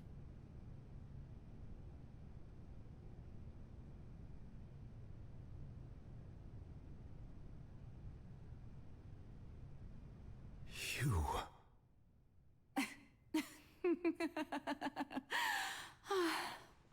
Sorry. That shocked expression on your face is just too amusing. I couldn't help myself. You are not Furina. Who are you? Ah, the sweet sound of bewilderment. Marvelous.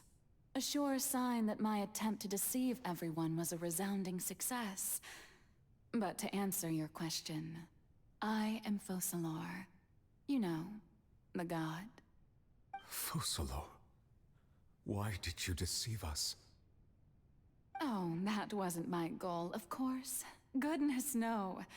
But I had to fool everyone else too, if I was to stand any chance of deceiving the heavenly principles. Deceiving the heavenly principles? It's all because of that pernicious prophecy. Dreadful, wasn't it? Everyone doomed to dissolve.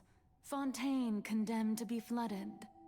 One was not amused. In fact, one was positively bemused when that problem was thrust upon me by my dearest predecessor. That's the former Hydro Archon Egeria for the uninitiated. It hardly gets more disastrous than a preordained national catastrophe, now does it? She knew full well that the prophecy would surely come to pass.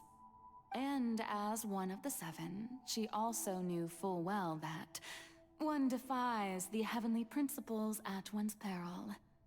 So yes, as you have no doubt surmised, it was a rather impossible situation that I found myself in.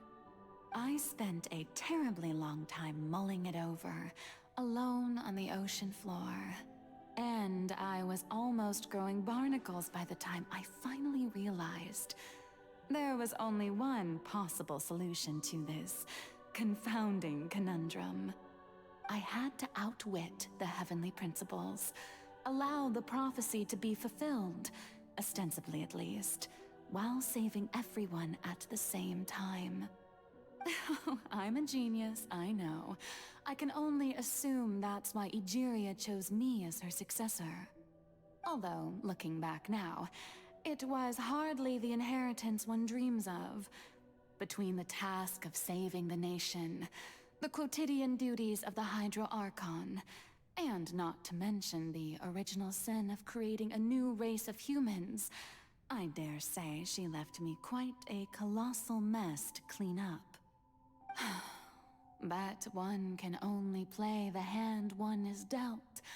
I did not choose this, any more than I chose to be one of her Oceanid familiars. So you were also once one of the Oceanids, transformed into a human by Egeria's hand? Yes, I was. I always dreamed of becoming human. And I still do, even now. In my eyes, to be human is to be part of the greatest opera ever known. After becoming a god, I separated my divinity from my body and spirit, leaving behind only a self that was as naive and bewildered as my past self on her first day as a human being. The me you see before you now is that divinity. And the human counterpart I left behind, I named Farina. She could feel joy, sorrow, and everything in between. She could be as vain and conceited, or as meek and vulnerable as she wished. Her strengths were of a kind only a human could possess, as were her shortcomings. But in my eyes, Farina's humanity was what made her perfect. She was perfectly human in every way. The person I always wanted to be. Anyway, so then I cursed her. All part of the plan, of course. The plan to deceive the heavenly principles. Do you still remember the final scene of the prophecy? The Hydra Archon alone, weeping on her throne. In order that the prophecy might appear fulfilled, I invited Farina to be an actress, to play the part of the Hydro Archon in the prophecy. Under the curse I placed on her, so long as I, Focalor's divinity, continued to exist, she could not die. But nor was she free to live her life in the pursuit of happiness. Instead, she was forced to take the stage in the opera house, to embrace the role of leading lady, to forever play the part of the god from the prophecy, all to create a deceitful appearance of that prophecy coming to pass. I suppose now you probably understand why your court is called the Opera Epiclese. But Farina is only human, isn't she? Even though she has had a long life, her mind is no stronger than that of any other ordinary human being. I cannot begin to fathom what she has had to endure. It must have been torture for her. It has indeed. And although she is, in a sense, me in human form, I most definitely owe her an apology for it. It's been 500 years, and all along, she's been playing her part in the most unimaginably long, unbearably lonely, and agonizingly painful opera of all time.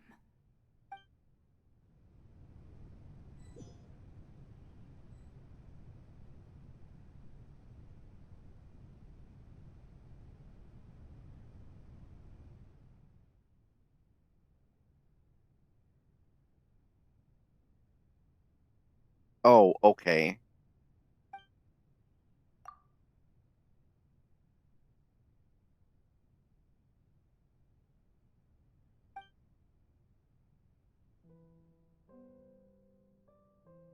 I wonder if that's a Chinese thing or a Genshin Impact thing.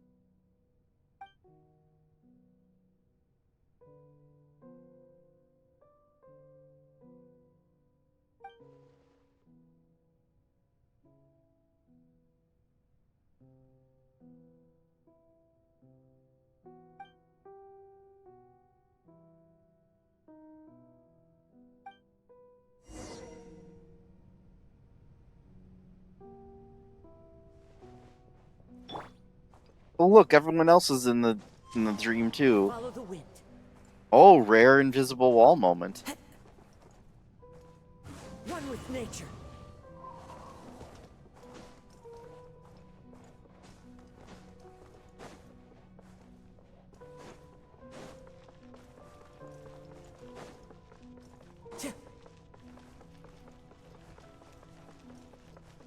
Or had to do the whole scene over again.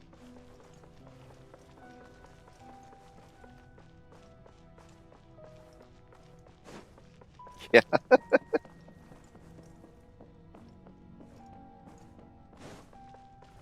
Yes, I know you're supposed to run directly to her, but I wanted to see what would happen if I don't. I'm going to teleport in front and be talking to her. Nope. The wind knows me.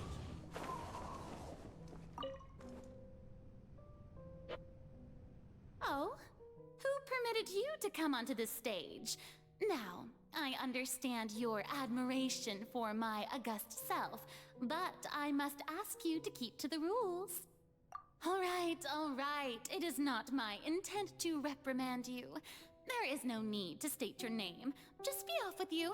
Do not distract me from my performance. Oh, do not jest. Can you not feel it? I am Focalor. The eyes of countless Fontainians are upon me. I must, at all times, display the utmost elegance and nobility.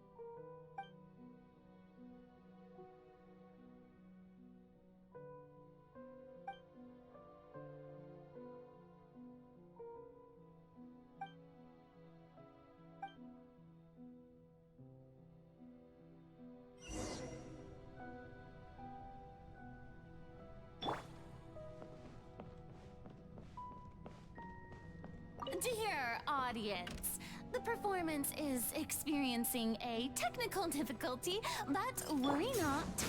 The guards shall resolve it soon enough. Lucky! Attack! That's the way. Ha! Watch out! Watch out! Oh, hi.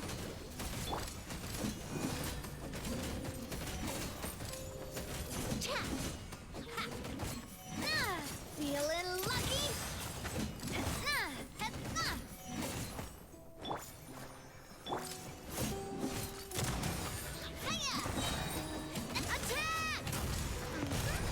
the way. Coming at ya.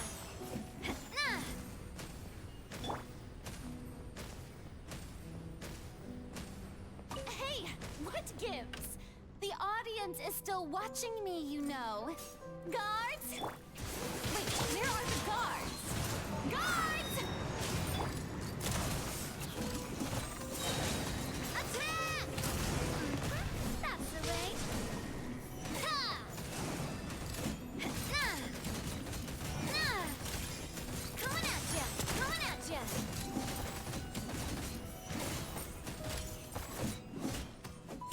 Watch out!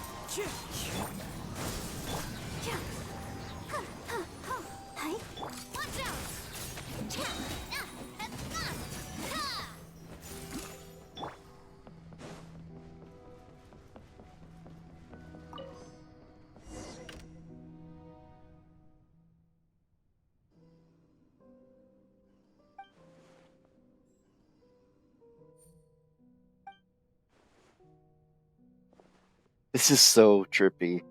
Not in a bad way.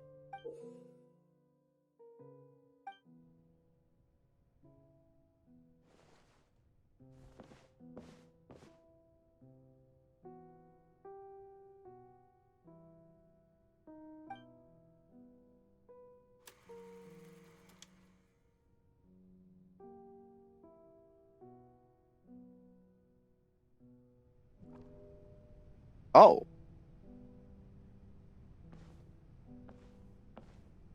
Oh god, I'm forced into walking mode. I'm sure this is exactly the feeling they wanted you to get from that.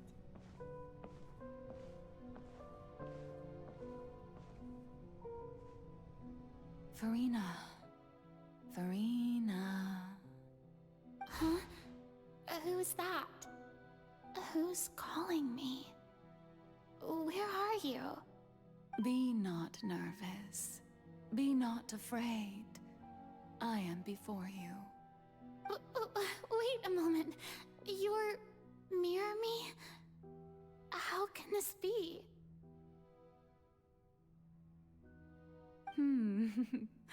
Mirror you, huh? You know what?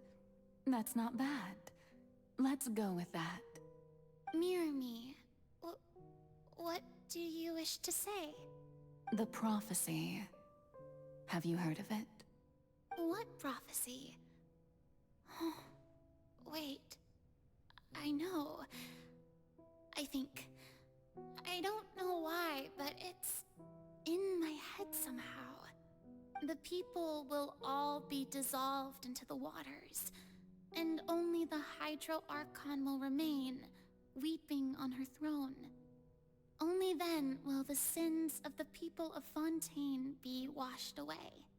Oh, very good. You know it well. What's going on?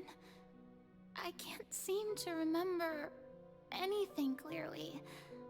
The only thing I know for sure is this prophecy. Will it really come to pass? Yes, it will. And that is why I've come to you. Disaster will come to Fontaine sooner or later. Things will develop just as the prophecy declared. There is no escaping it. But doesn't that mean everyone will die? I'm a Fontainian just like them. Will I dissolve too? Oh, don't worry. Magical meetings exist in this world precisely to give people a chance to turn things around. It is the reason why you met me today. I will tell you how to save everyone, but you may have to suffer somewhat. Oh, so there's still hope after all. Goodness, you frightened me. You spoke so much and with so much certainty. As for the suffering, well, I will admit that the first thing that came to mind was, why do I have to be the one to suffer? But if the prophecy will come true, I'll also die anyway, right? So if I've already met you as my magical meeting in this world, if there were scales, with all the people of Fontaine on one side, and my pain on the other, is it not obvious where the scales should tilt? You truly are the perfect human. My ideal. I suppose this would also be the justice that belongs to you. Huh? Don't worry, it's nothing. Listen well. Fontaine has just lost its Hydro Archon. I need you to play a role. That of the new Archon. Play as a god? That's right. You must begin a never-ending masquerade. You must never let anyone suspect your identity. If you can keep it up, then I shall have my way of defying this prophecy. But should your identity be revealed, then all hope will be lost. But how will I do this? A human assuming the role of a god without being exposed. Don't worry. What you must do is not to turn yourself into a real god. You simply need to play the role of a god as humans imagine them to be. Being a human yourself, I'm sure you already know what such an entity would be like. Remember, your true challenge will not be pursuing divinity, but contending against humanity. I'm still not sure I understand, but I'll try. I'll try to do this. So, how long am I going to have to play this role? To accomplish this mission, you will have to stay on the stage for many, many years. You will endure and not grow old until your task ends. But I promise you, all will eventually end in a magnificent and dramatic trial, and everyone will be saved. A trial, huh? How exciting. I'll be looking forward to it.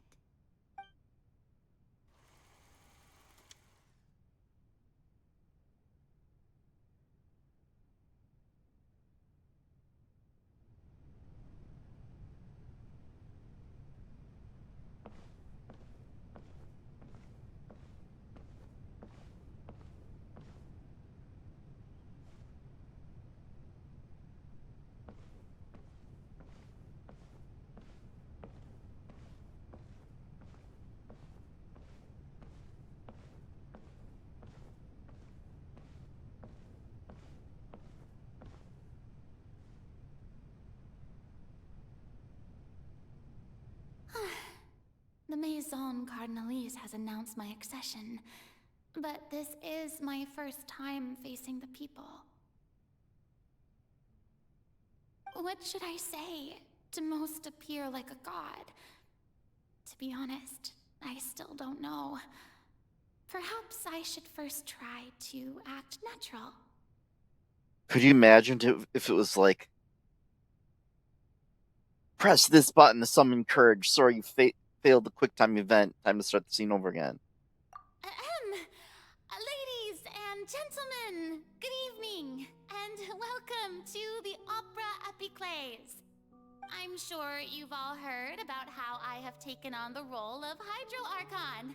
Indeed, I am Farina de Fontaine, your new Archon. In truth, I know little about becoming a nation's new god, but it will be my honor to guide you all. As the god Focalor, the god of justice, I shall do all within my power to lead you into an age of fairness and justice. Once again, thank you all for coming. If you should have any questions or suggestions, please send them to the Maison Cardinalise. The future of Fontaine will require us to work together, after all. This should do it. I thought I might stammer, but thankfully, I was able to convey my thoughts just fine. Okay, and next. That's the new Hydro Archon. Is this some kind of joke by the Maison? I would have thought that a being that surpasses humanity would be a bit more assertive. Hey, did you hear that? She even told us to send her suggestions there at the end. Shouldn't gods be all-powerful? She's being so modest. What's the difference between her and an ordinary person, then? If you ask me, perhaps the succession didn't actually happen. She might just be a Maison-back puppet. Wait, what's going on? Why is everyone suspecting me of being a fake? Oh, this is bad. If I get exposed here, there'll be no saving the people from the prophecy. Right. Mirmi said that I just need to play the role of a god as humans imagine them to be. Calm down, Farina. Think. What do the people want? How would they imagine a god to speak and act? Assertive, with a strong sense of presence. One who can dispel all doubt. That is the character I'm fated to play.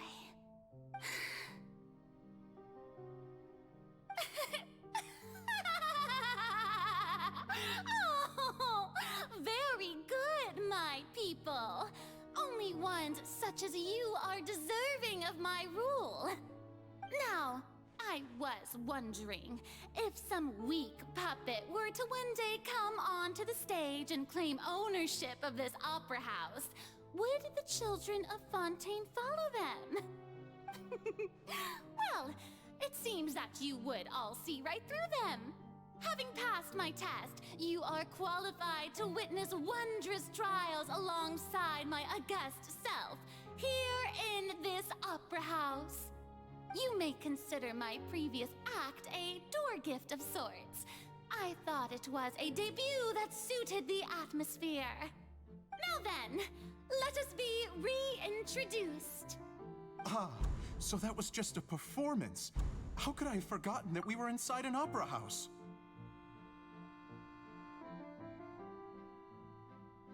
Personality?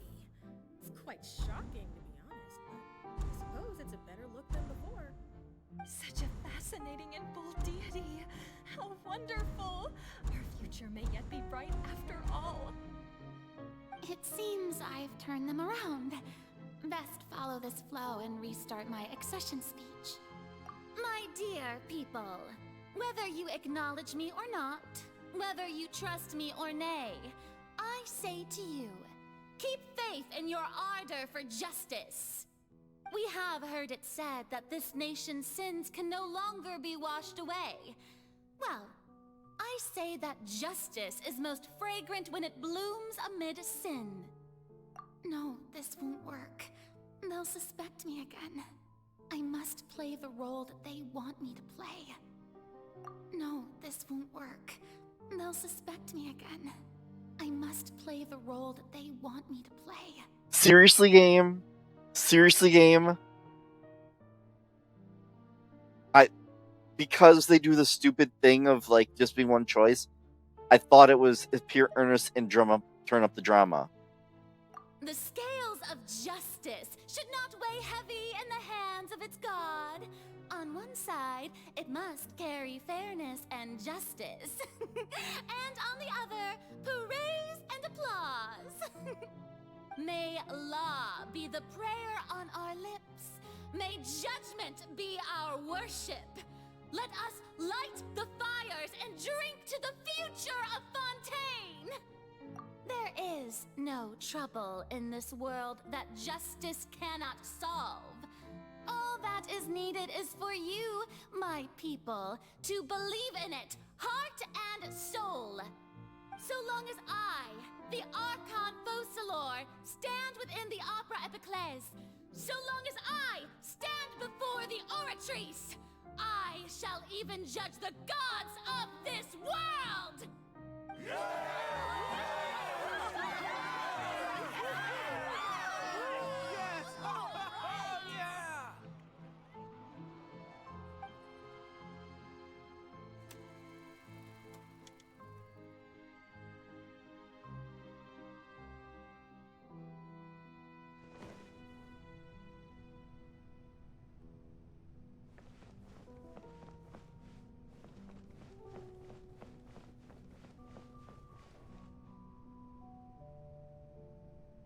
Lady Farina, here are today's case reports, as well as a summary of the follow-up for your perusal.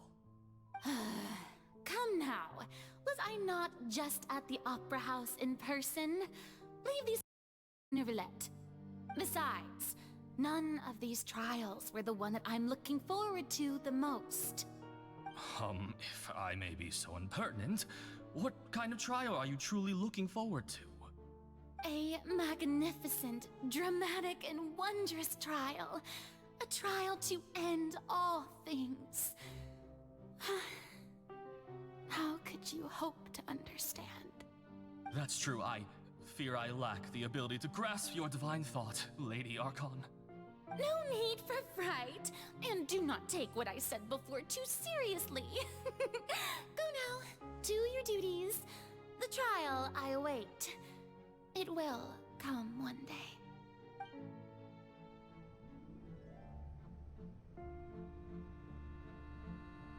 One thing I don't know is if she was aware of Nouvelette's, like, true status.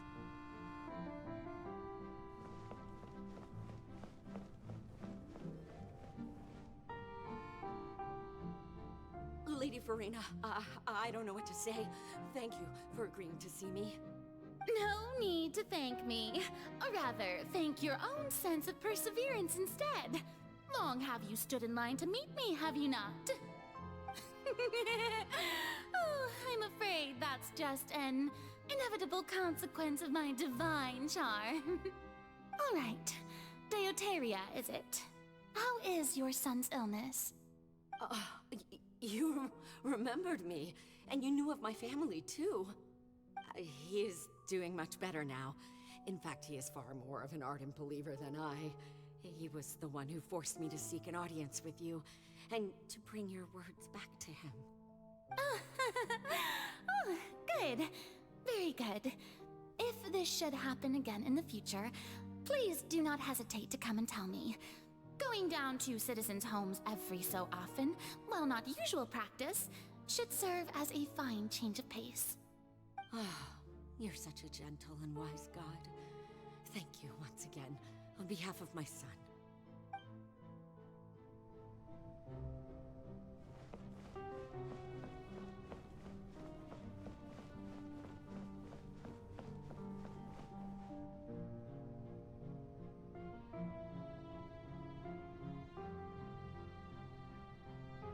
Lady Farina, here are the latest hydrological reports. As for the specific parameters you asked to take note of, I'm afraid things still don't look good.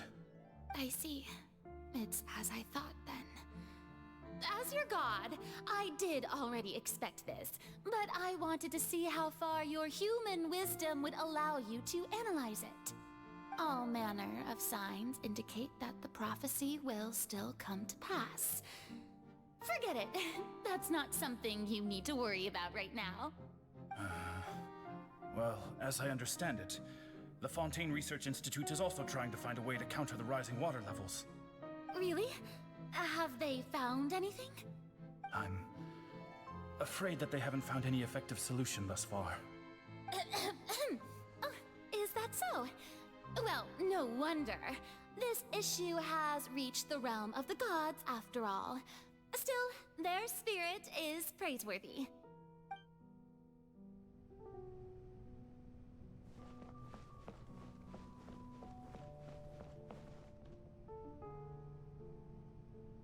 The day is finally over. I haven't had a moment to breathe this whole time. But it's good to see that everything's getting on track. There are no longer any voices of suspicion. Maybe this is fine. I just need to keep going, and everyone will be saved. All right, Farina, don't think too hard about this. You need rest. Tomorrow's a new day.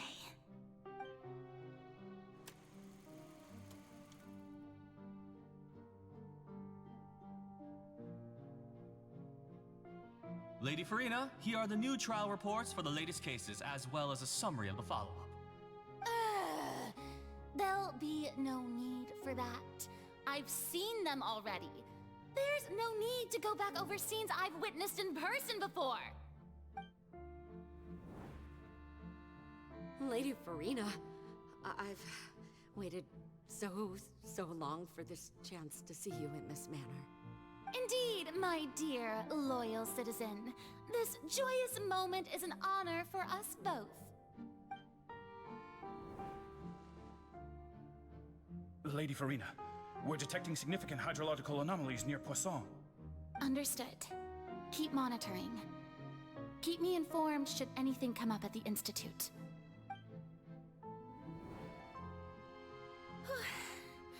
I don't think I let anything slip today.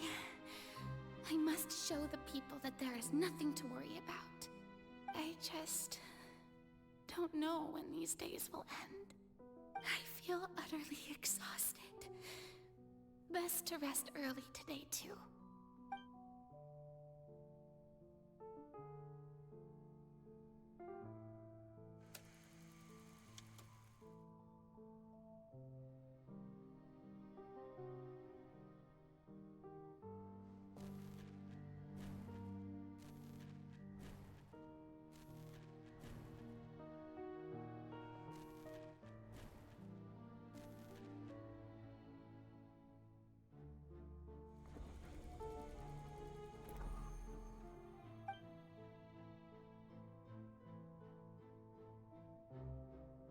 Farina.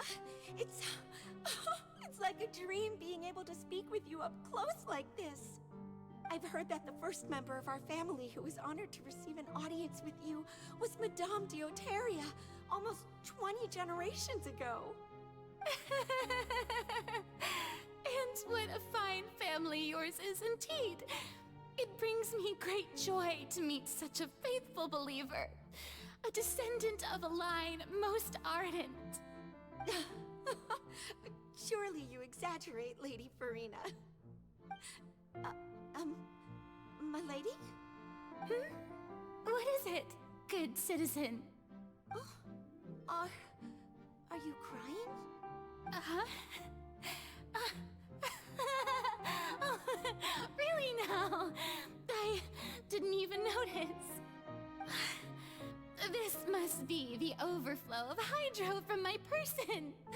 Well, can't quite help being the god whose dominion is the waters, can I? No wonder. No wonder.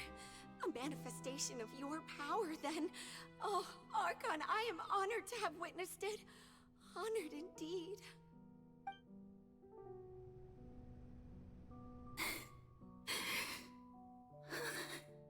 So interminable. So lonely. Just how much longer? Hundreds of years must have passed by now. Perhaps the show must go on for hundreds more. I never imagined that it would hurt so much. Have I reached my limit? No. Perhaps I reached it long ago. Today I didn't even notice my own tears. I want to tell someone, anyone, about this. But would that not destroy all I've done so far? I've conducted so many investigations across the centuries, but there's not even a sliver of hope that we might break the prophecy. All I can do is keep heart. I must maintain this act. It is the only way to save Fontaine. Please, mirror me. You have to succeed.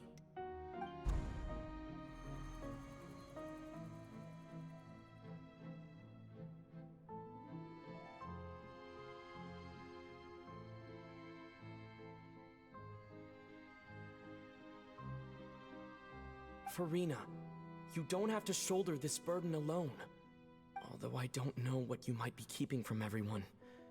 Your people are more than willing to share your burden with you.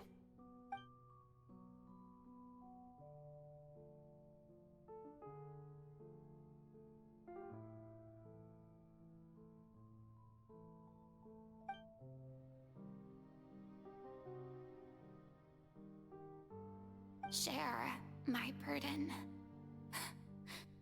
That's impossible. It was fated right from the start that this would be my duty alone. But even if your burden doesn't need to be shared, you can still choose to confide in someone. Just share it with me. I'm what you'd call a witness. A witness? Yes, I've heard that you came to Tevat from beyond the stars, yes. In other words, you never belonged here. And if Tevat is, in its entirety, a show on a stage, then you're just a spectator, aren't you? If that's the case... He's right. I could confide in him, couldn't I? But if things don't play out as expected, the people of Fontaine will be the ones to pay the price. No, Farina. You shouldn't be selfish. But what if it's really alright? Farina, you've worked so hard for so long. Surely it would be okay to put yourself first for once. Just this once. Is it such an outrageous thing to do anyway? To find someone in whom you can confide your frustrations and sorrows? Surely it could not hurt. If you let this opportunity slip through your fingers, it might never come by again. Think about it long and hard.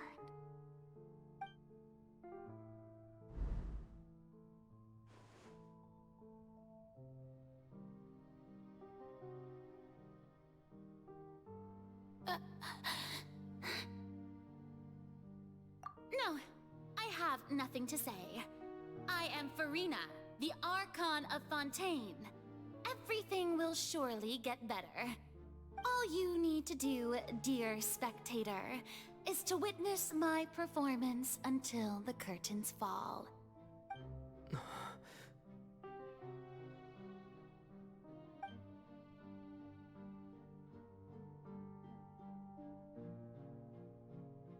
Fine.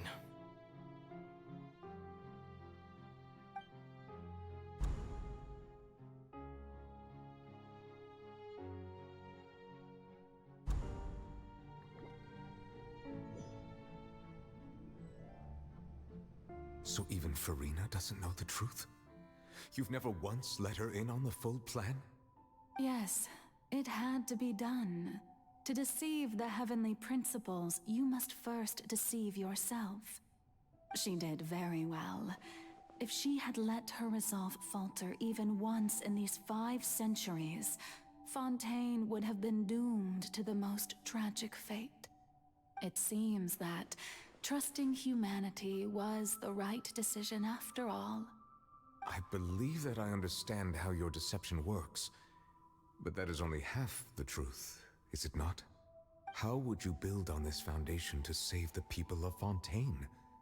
That is the most important thing. Ah, good, good. Of course, the Iudex of Fontaine has pinpointed the crux of the issue. I'm sure you've long sensed that the Oratrice is no simple machine, yes? I've always suspected that it had its own consciousness. And Lenny did mention that he heard a human voice within the core chamber. It now seems that that person was you, hidden within the machine all along. Am I right? And then I became one with the Oratrice, taking Fontaine's gnosis with me. Yes, it would seem so, wouldn't it? Alas, your understanding of this device still lacks sufficient depth. In truth, it is no enactor of justice. It is, in fact, a device created to kill the god of justice. I beg your pardon? Oh, you have it. And to be more precise, not only will the Oratrice take down the god of justice, it will also take down the divine throne upon which she has been placed. I mean, did you think I would be the sort to enjoy peaceful repose while Farina suffered? My work over these last 500 years has been to constantly accumulate indemnitium within the Oratrice. But really, some have already discovered that only a small fraction of the energy generated by the device was ever used to provide power to Fontaine. The vast majority had to be, accumulated to enact this death sentence. It was all a part of your plan then? Both the trial and the sentence? Indeed. This power, accrued over 5 centuries, could have sustained Fontainians for millennia had it only been used for that purpose. Almost all of it has now been stored within the Oratrice. But only power of this magnitude could hope to destroy the Hydro Archon's divine throne, shaking the rules established by Celestia and breaking through the institution that is the Seven. So the Oratrice's call for death was for neither Farina nor Focalor, but for the Hydro Archon. The destruction of that divine throne If I do not misunderstand your intent, you must be... Returning what's rightfully yours to you, of course. In other words, this was all done to return the authority of the Hydro Archon to the Hydro Dragon of this planet. But...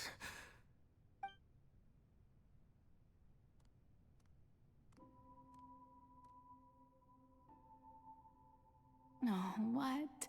Getting sad again, are we? The authority of the ancient dragons shall soon be yours once more, O Hydro Dragon Sovereign. And this is the face you make. all you've done throughout the years is just so you can sacrifice yourself at the very end. I've never quite seen it that way, you know. Even now, I'm quite pleased at how well my deception worked.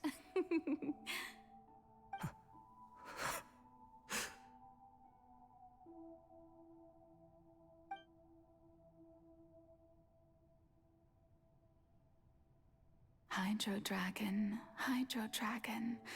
don't cry.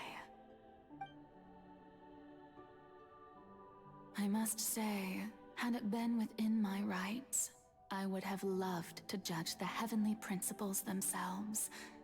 Were they not guilty of essentially the same crime? Egeria stole the power of the primordial sea, and the heavenly principles stole the power you ancient dragons possessed. I, for my part, am the god of justice. And is it not just that your original powers should be returned to you? Speaking of justice, I have always believed that justice lies in the process of pursuing human existence itself. So, if the theft of the primordial sea's might was Fontaine's original sin, then, leaving matters of procedural right and wrong aside, the descent of the Fontainians as humans and their right to exist in this world would be Fontaine's original justice. In other words, existence was Egeria's justice, and to me, justice is the continuation of that existence. Defying the prophecy and ensuring that Fontaine's people shall live on, that should be the justice enthroned over all others. At this point, we, whether it be myself or all other Fontainians, have shouldered the burden of this sin for far too long. Iudex Nervilette, the highest judge in our land, when you regain your full power as an elemental sovereign, what verdict shall you pass upon us? So when I was invited to the court of Fontaine to serve as Iudex, I see now that that was your idea too. At last, I now understand the true purpose behind this position. In the beginning, I was uninterested in human existence. But these 5 centuries of living alongside them have gradually brought about mutual understanding between us. And I have even attempted to feel as they feel. You are a devious one, Focalors. Things being as they are, surely you know that I could never declare them to be guilty.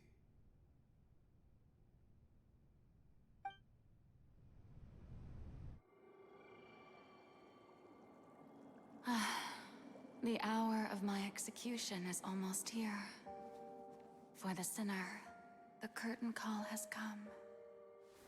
I know I may not sound it, but faced with death, I find myself a little afraid. Perhaps this is one thing both gods and humans have in common.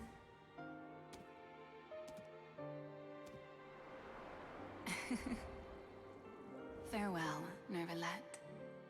I hope you've enjoyed the part you played these 500 years.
Judex Nuvelet, hereby declare,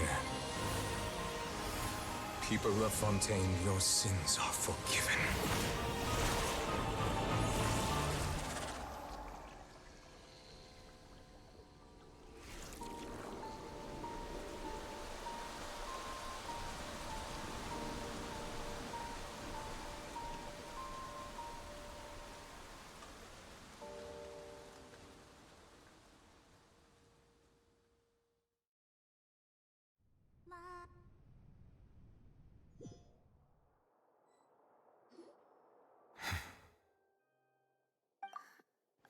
What just happened? Has the death sentence been carried out? Wow, unintentional Barbara Idol animation breaking the mood. Was that bright light some sort of misdirection? I have a feeling that something huge just happened. But since we're all still alive and haven't been dissolved, I assume whatever happened was good for us. It's time to end this. We must mete out punishment to that beast. Didn't you say just a moment ago that it can't be defeated? I have gained the strength sufficient to deal with it. Through certain means, I now have the ability to separate the power of the Primordial Sea from that creature. We should seize the opportunity to pursue our quarry. Traveler, now that the oratories can no longer function, I require an executor to help me mete out justice. The root of the calamities befalling Fontaine, the beast that enacts the prophecy. Its name is the all-devouring Narwhal. Come with me, traveler. The hour of execution has come.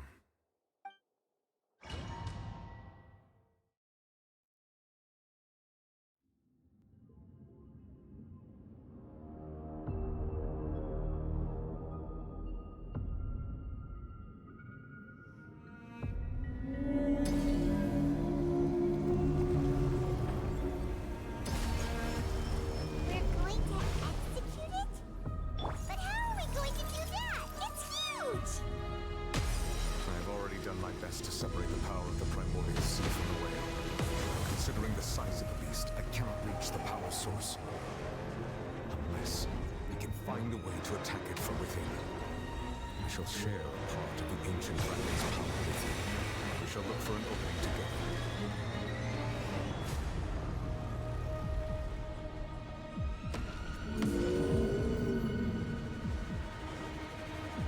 Spring forth! I can feel its returning hostility.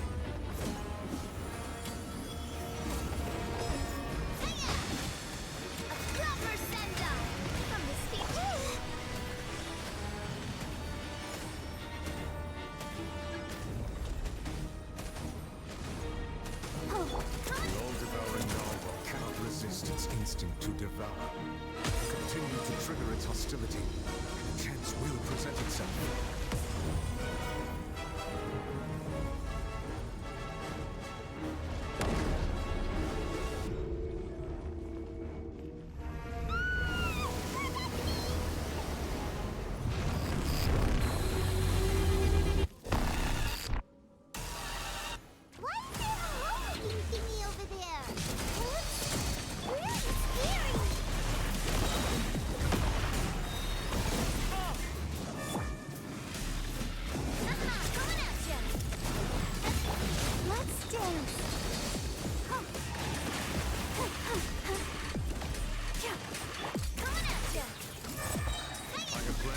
Protection.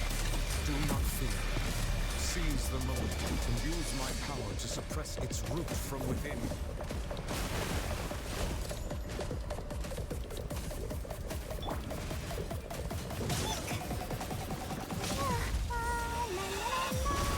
I'll protect us.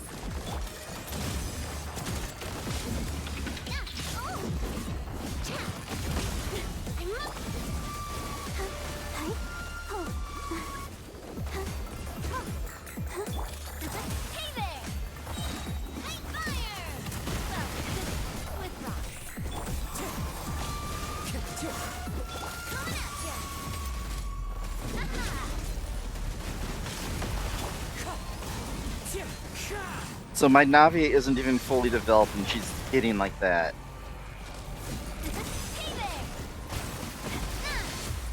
Let the show begin.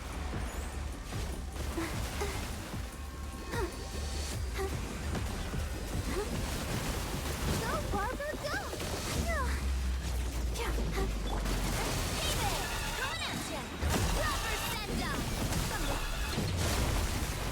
Fallen leaves, adorn my night! Terminate!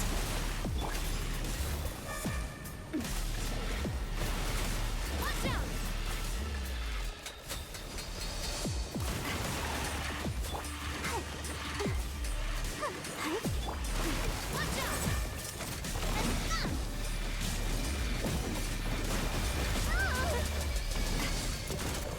Come on, we can do it! Scatter!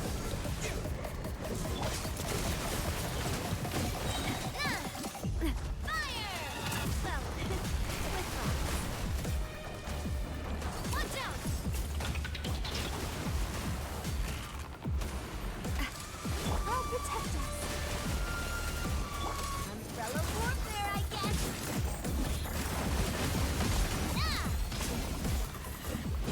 Feeling lucky.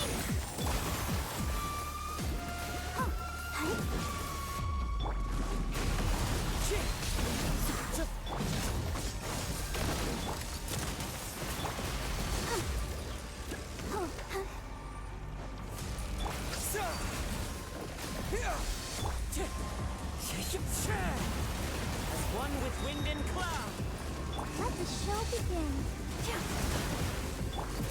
Hey there! Watch out! I'm a proper send-up from the Spina Lake. Coming at ya!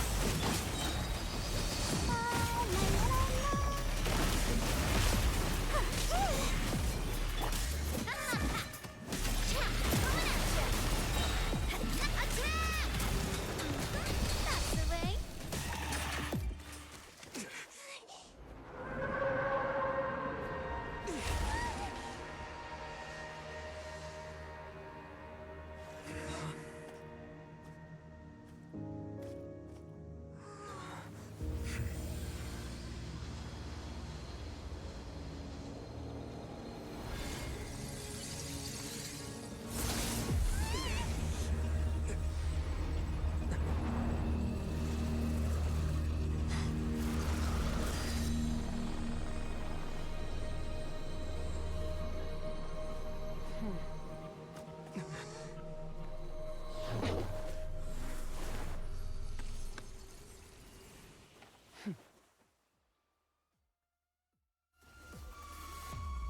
Thanks for helping with the cleanup. It should have been my job, but... oh well. Is this a Star Rail character or something? For some reason, it feels that way.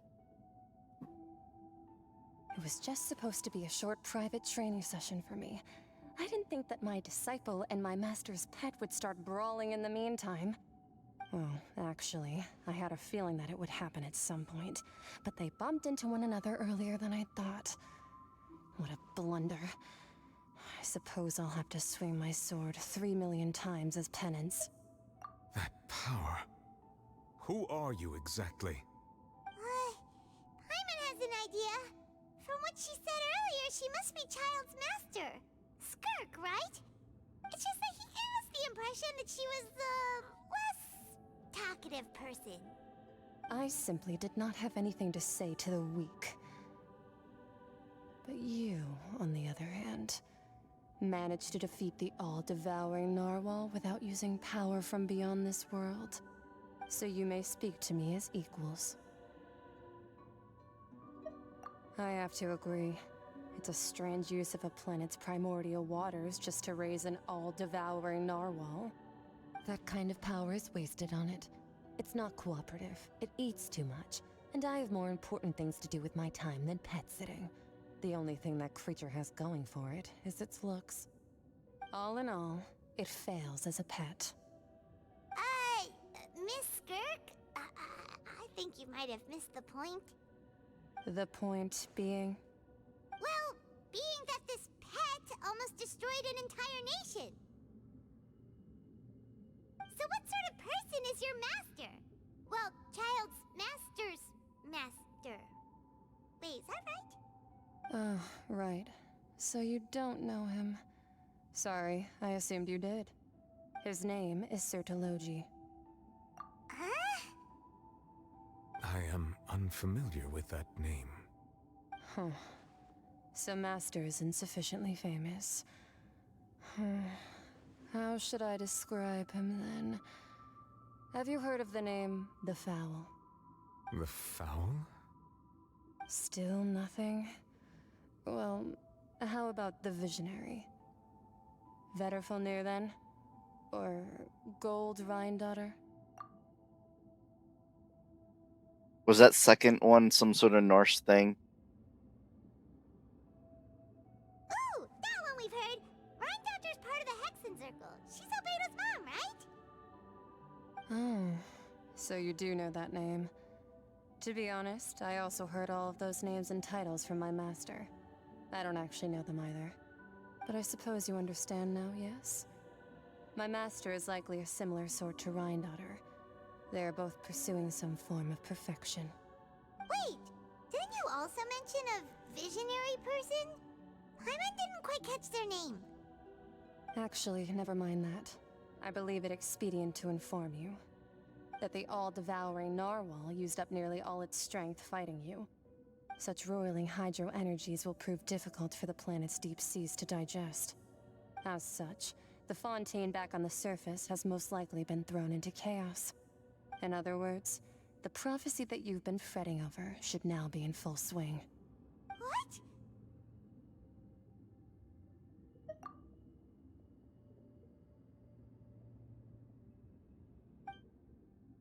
Not to worry. Focalor has already managed to deceive the heavenly principles.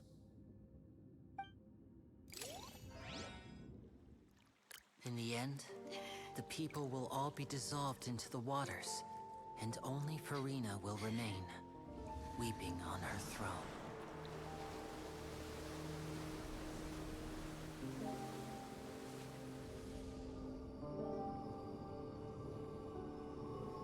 Only then will the sins of the people of Fontaine be washed away.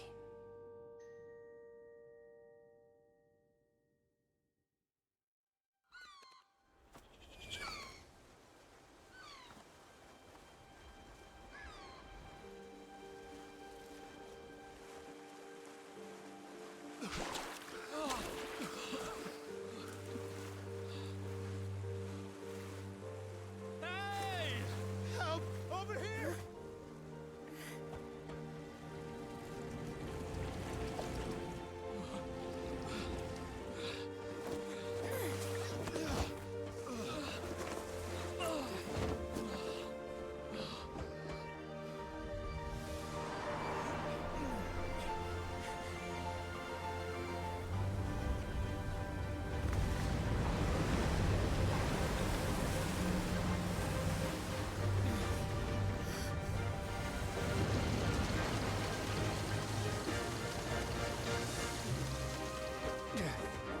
All hands, initiate emergency rescue!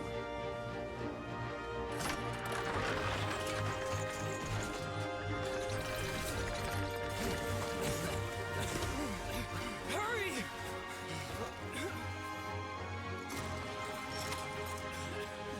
Hey, lend a hand!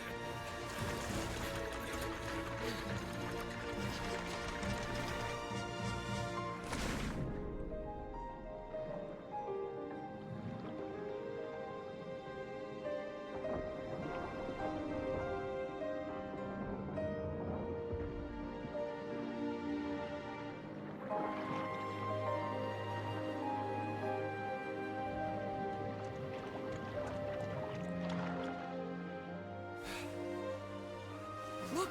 The water's receding!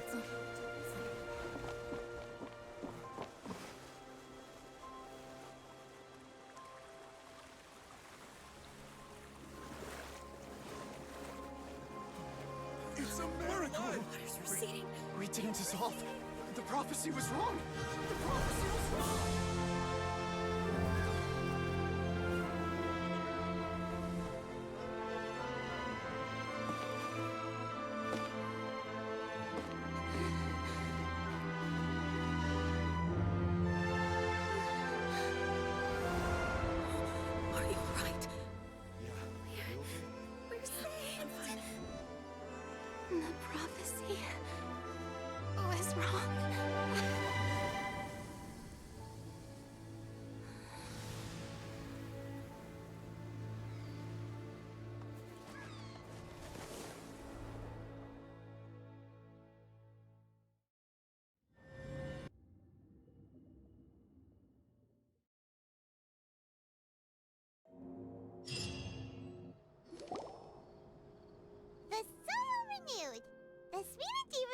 talks post-disaster rebuilding.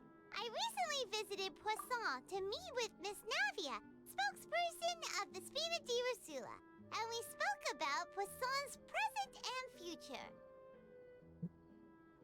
I like that even though parts of it were spoiled, it was so different than what I imagined that it didn't really matter. Old soil can still give birth to new bloom, Miss Navia stated. Hope is like seeing a small cookie when you're starving late at night. You just need a little of it. Yeah, I was not expecting the level of depth. I knew she was hiding something, but I didn't know it was that messed up. Skyship Winglet, lunar bane of the Fontaine Research Institute. The various disputes that have arisen on account of Mr. Edwin have suddenly become a shield over the Institute, with Jurier turning out to be a once overlooked hidden gem. Also, when I said if this was like a normal standard RPG, that would become your airship, or your ship, I did not know it was actually going to fly. People always call the first researcher mad, but few know what to call the second. And should that latter person achieve a miracle, they would find it all the harder to find a word with which to classify him and his team. Wow! Paimon barely recognizes the people in the reports. Are those really Jurier and Navia? They sound like real big shots.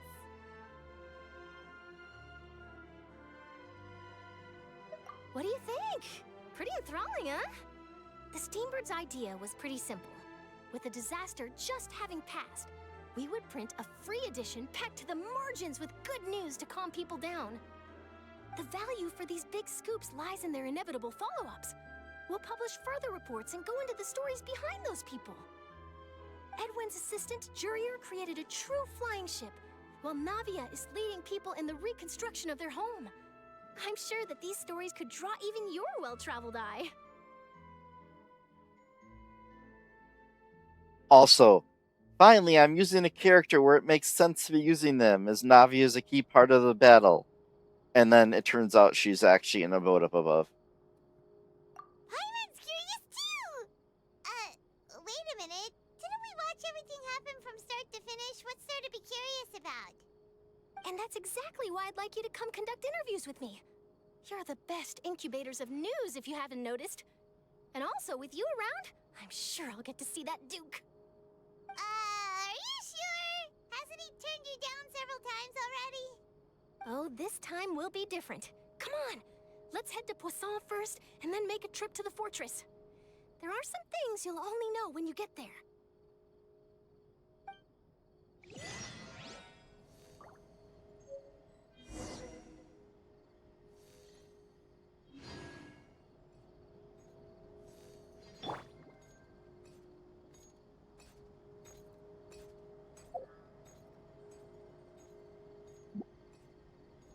Sure, I can do that after this, or after it's done. Not tonight, obviously. Obviously, the quest isn't totally done yet, but yeah.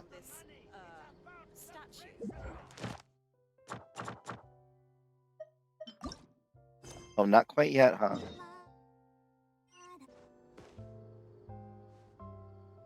There is one other thing I was spoiled about, but it's more of like a... It's a spoiler, but it's not like a plot spoiler.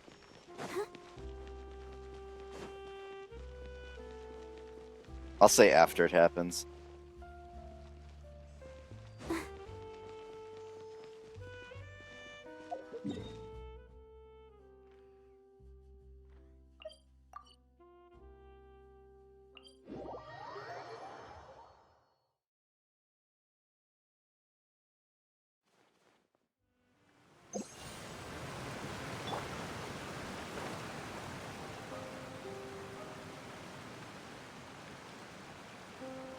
That glide boost is my new favorite gadget.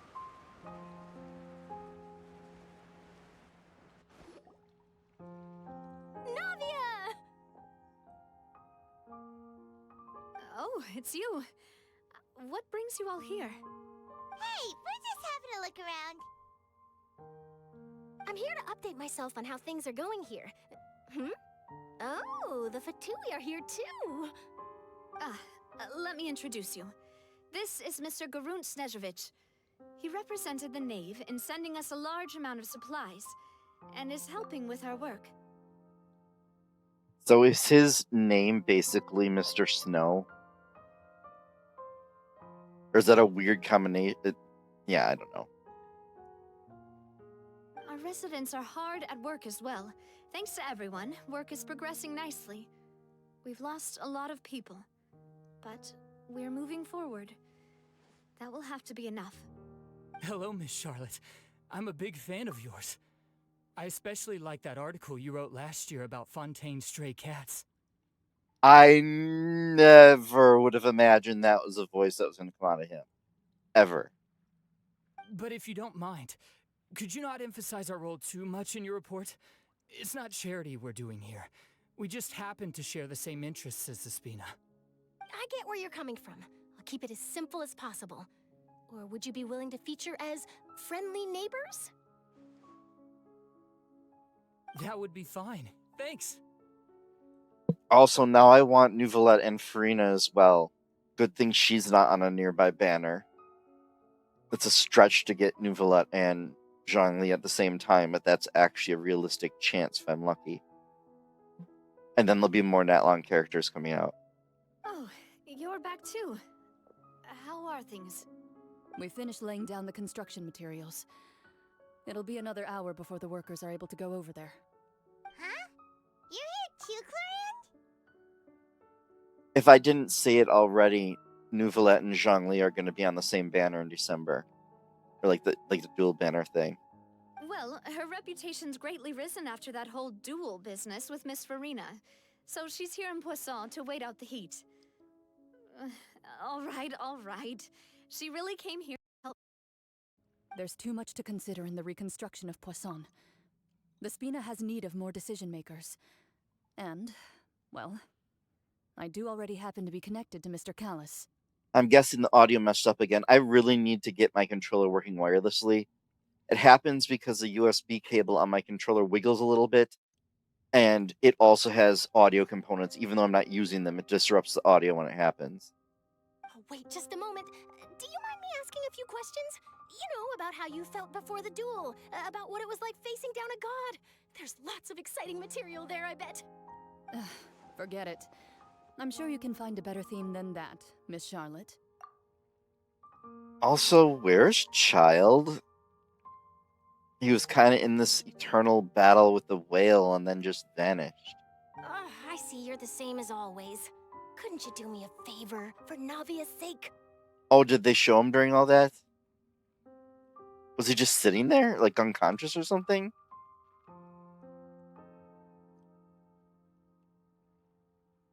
Yeah, I didn't see Child. Oh, he grabbed the wheel orb? Oh, okay then. Well, if we're talking about doing things for my sake, you might as well just take a few more photos of me. Or of the Traveler. It's better than wasting time persuading Clorand at any rate. And all I think is, people need less than that than to dream up ships. It's happened. Guaranteed. Of course I will. I'm not gonna let him off that easy. All right, then everyone who wants to be in the photo, gather up.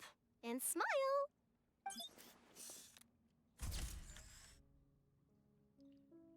How did it go? Was it a good shot? Did Paimon look cute in it?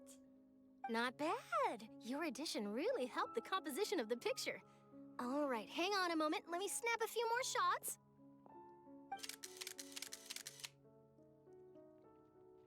All right, that should do it. I'll be back here later anyway, so let's call it a day. I know it's a gacha game, so it's natural with it, but that's one thing I miss in some newer games compared to like some of the older RPGs. Like the side characters just don't get much, they just don't really exist in some of them anymore because it costs too much. You're very quick. Speed is of the essence when it comes to the news, and freshness is the key. Also, not to brag, but I'm pretty good at building connections. Who knows? I might eventually get that interview with you after all, Miss Clorand. Wow, you really do have that never say die spirit. I'm impressed. Final Fantasy X has a really good balance of it, where they actually do have like side characters. I mean, Lisa popped up. You never know. I'll hazard a guess that this is how you got that interview at the Fortress of Maripede. Whoa, you're well informed. Let me make a guess too. I asked Sijuin who told Monsieur Nervillette, and he told you, right? That's a very complete information chain. In truth, all Monsieur Neuvillette asked me was, when did the fortress become so friendly towards the media? I told him that it was best not to speak too soon. There's no guarantee that Ridsley will make a personal appearance. You're right. I've got to treasure every moment I have with them. In which case, I'll be making a move first. Stay safe now. And tell me if you hear anything interesting. I'll treat you to afternoon tea in exchange. This is another one of my favorite songs of the area. You seem curious about the fortress. Of course. That Risley. I still remember going down to the fortress to grill him for information on my father's case. Boy, did he take me for a ride. Without telling me anything, of course. But he did invite you to tea, didn't he? 2 large pots of it, in fact. It was good tea, though. I have to agree. The tea there is very good. That means they both drank a whole pot of tea. Speaking of that, would you like to have some today? I mean, you've got time, right? Actually, she didn't say the ratio, but still. Well, I'd be partial to some shortbread. Wow, it's like we've got a menu or something. Sure. Good. What flavor of biscuits would you like, Mr. Snezhevich? Me? I'm fine with anything. But I would prefer chocolate, should you have it. All right. Leave it to me. I'll go over the newly arrived supplies with you later, Mr. Snezhevich. We should be able to finish the preparatory work today. That works great for me. Huh. Is it just me, or did you get a new lipstick? I did. It was a gift from Sijuin. Want to give it a try? I think the color would suit you, too. You seem curious about the fortress. Of course. That No! Wisely. Oh god, But no! He did invite 2 large... I have to agree. Well, Wow. What flavor of biscuit? Me? All right. I'll go over the newly... That works great. Huh. I did. I forget that can happen.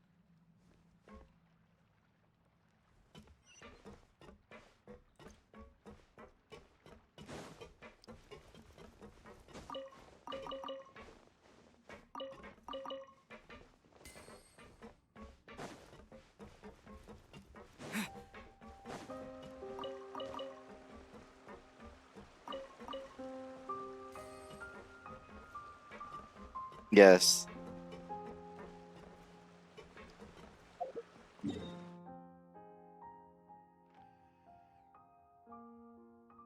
I wonder if Razor has a character quest. Not that I'm rushing to do it or anything. But to explain the disconnect between... were you there when the wolf spirit was just like, you're a human, not a wolf?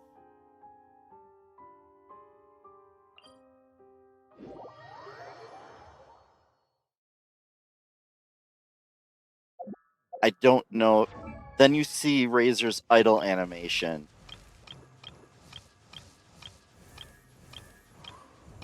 If I can find Razor. Because there's so many characters.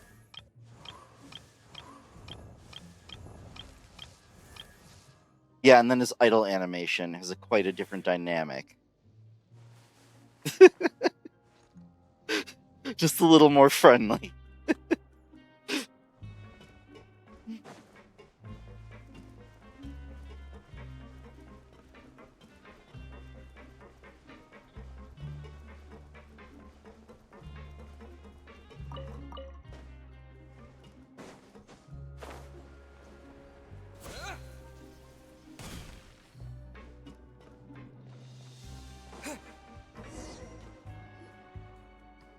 without the map, that would have been a nightmare to find. Wow, guess we're here again, huh?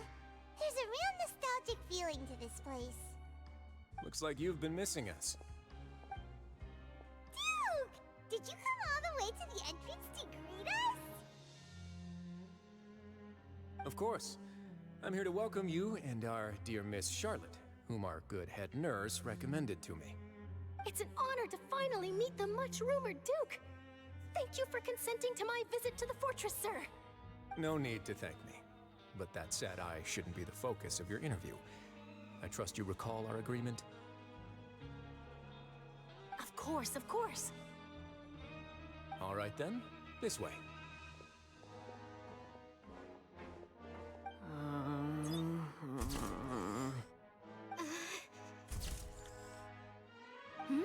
Hey, no need to be so nervous. I've already taken all the photos we need. Miss Charlotte, do these pictures really need to be published on the cover of the Steambird? And I don't know if I said it. If I wasn't already pretty darn sure you're going to be fighting Celestia eventually, I'm 90% certain at this point after this storyline. It would seem that Miss Lorvine doesn't want her face to appear beside that of Mr. Jurier, hmm? Sir, please don't say things like that. But it looks like dear Mr. Jurier denies it. Might this interview be very important to you then? No, I just... This is my first time being interviewed, and I'm very thankful to the Steambird for... I accidentally interrupted him. Oh, actually, no, he was interrupted. Or stopped. I mean, I know Shneznaya is supposed to be next. And I don't think supposed to come out as a thing. People speculate that Celestia is going to be one of them.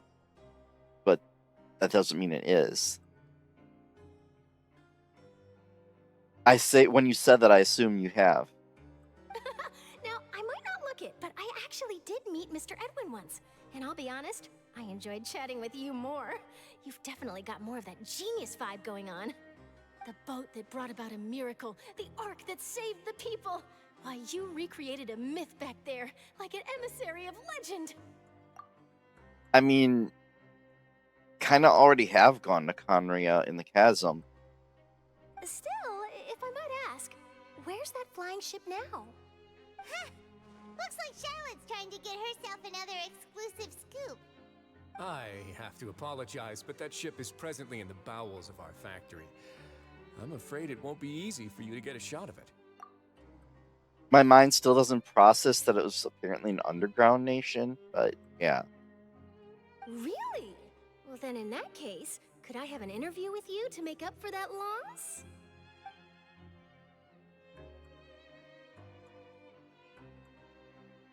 You already know my answer, I'm afraid. Best you interview our head nurse instead. Or perhaps you'd like to take another photo of this couple of researchers? Did you really have to use the word couple? I immediately noticed you use the word couple. Well, then, 2 solo photos will do. Is my hair messed up? Please, someone help me have a look. Things sure are getting pretty lively here. We've seen this kind of thing before. I think I'm used to Paimon's high-pitched voice. Unless it isn't always super high-pitched. Oh, seems like everyone's here. Would any of you like to try this new drink I came up with? Ah, Siegeween. Hey, Miss Charlotte. Why don't you, take some pretty photos of our head nurse? Sure. Come on, Miss Siegeween. Over this way. Let's find a brighter spot. Sure. Do I have to smile? So, how have things been at the fortress?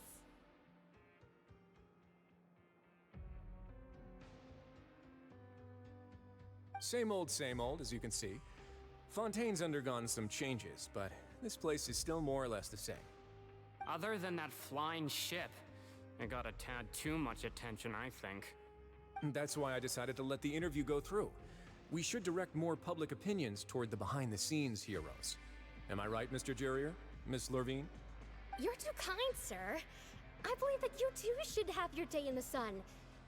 Not that you would want that, just pity. I'll just leave the spotlight to you two.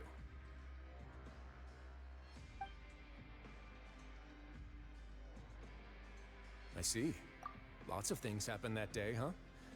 Anyway, regarding that Harbinger, I'm not sure you remember, but his 3 young followers are still waiting for his return.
One second.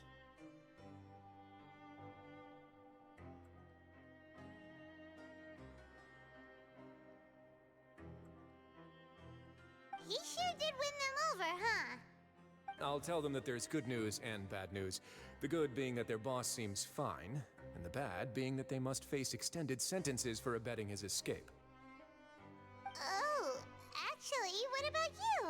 Are things gonna change for you too? What change can there be? The fortress will keep chugging along, and so will my duties. As to what Miss Farina's departure will mean for the nation, and if our laws and governance will be transformed, we'll leave those to the folks in the overworld. Hey everyone, the photo shoot's done. Good. In that case, let's call it a day here. Thanks for your cooperation. Come on, Traveler, let's go. Till next time, everyone. There'll be a next time? Maybe. Who knows? I might write a story about the underwater factory next time. Until then. All right. Last stop, the docks. I didn't catch that Farina disappeared. Unless that's the first I said of it.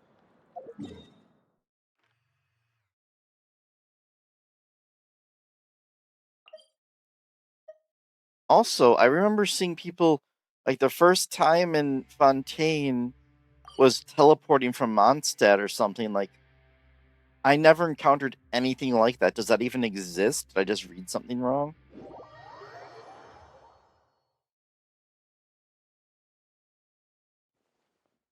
I thought there was going to be like teleportation between the capitals or something.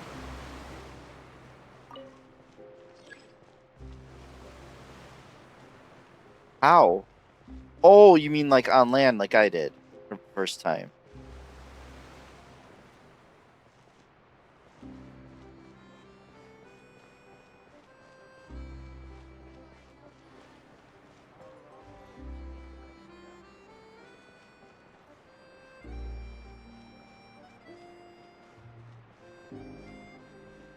I think I called the lift.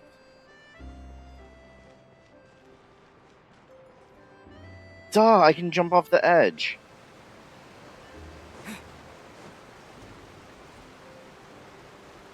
It's finally here, isn't it?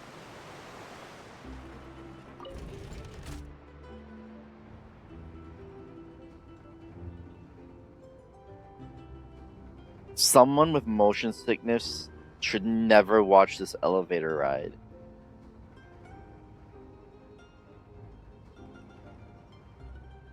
At least the spinning part of it.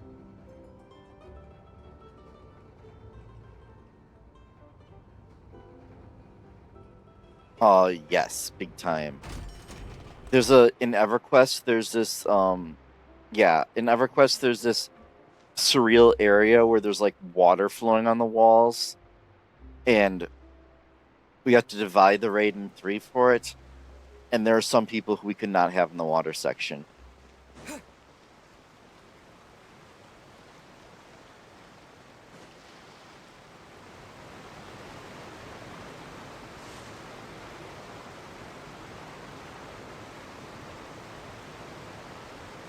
Okay. Okay, is he actually gonna not criticize himself this time? Let's see. Navia mentioned that she stayed in touch with Linny and the others after working together.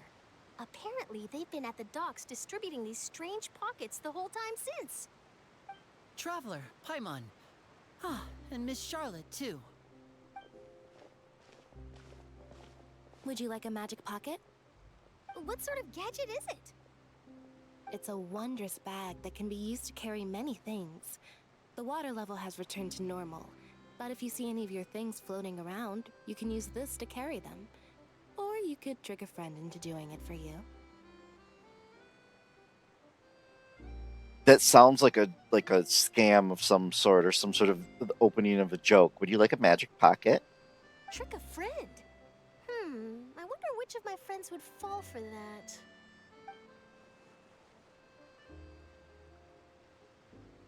You could just make a friend like Fremine here. Isn't that right, Fremine? Is this what you meant by, I'll help you make some more friends? To be honest, that sounds pretty sweet. Could I have your contact, please? Sure. Please, write down my address. Lynette sure is working hard to help Fremine socialize. He was the one who proposed doing this. He even wants to assist in our magic shows. Yes, I was planning to first introduce Pear as an assistant, and later Fremine himself. In the future, I think we can leave underwater escape magic to him too. That said, would anyone want to see a diver escape underwater? Oh, it'll work out. Every journey begins with the first step. He'll become a part of our show eventually. Lynette, could you come over? Miss Charlotte says she wants to take a picture of us. Got it. My, that Charlotte is rather perceptive. She got rid of everyone the moment she realized I had something to say to you. So, how have things been, Traveler? Father says that you did a great deal during the latest events. She's very grateful for your contributions to Fontaine. That's alright. We were more than happy to help. So, what's she doing now? She's a kimono Mimi. Oh, I guess you haven't heard. Well, after Lady Farina left, Father and Monsieur Neuvillette opened negotiations, during which he gave Fontaine's gnosis to her as a diplomatic gift. A diplomatic gift? Is that wrong? Is it not kimono Mimi? Oh, kemono, not ki. Yes, I was quite surprised at first myself. But when I thought it over, there were actually a number of things going for it. It's kind of like milk. Like, no, that's not right. It could have been done as an apology for the incident with Lord Child, or as thanks for his help in tying the all-devouring narwhal down. Furthermore, Father did also lend significant aid to Fontaine and Poisson. That's true, but this is a gnosis we're talking about. Doesn't this seem a bit irresponsible? I'm guessing you don't like New Jersey accent. I would agree, but I've also heard that it seems that Monsieur Neuvillette has had a significant change of heart regarding the matter. So there's some reason for this that only Neuvillette knows about? I suspect you'll have to ask him about that yourself. Ah, yes, speaking of which, I did see him strolling around the entrance to the Fortress of Meripede a while back. Isn't he real busy and stuff? Paimon didn't think he'd have the time for that. But back to the topic. The gnosis was given to the knave, right? What about Child? They say that he's returned to Snezhnaya to recover from his wounds. I hear that the recent disaster really did a number on his health. What? They gave the Fatui the Gnosis? I didn't see that one coming at all.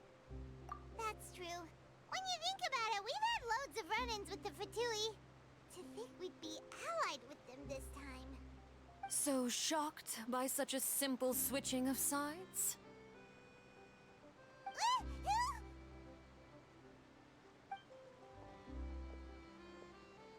Father! Well, what do you know? Come to the docks to see how my children are doing and meet the Traveler by chance. Please do not pay my accomplishments in Fontaine too much mind. I would have done them regardless. Are you going to take the gnosis back to Snezhnaya? That is our duty as harbingers, yes. Don't be too preoccupied with sides. The goal of the Fatui concerns not a single place or person, but the entire world. With such a grand goal in mind, it is inevitable that we must wear many masks. Switching my masks is something I've always done. Well, that depends on many things. No one truly knows what the future holds. What good is honesty if you can't rely on it forever? As for you, I very much look forward to our next collaboration. Good things cannot be achieved alone, and you've proved yourselves to be great partners.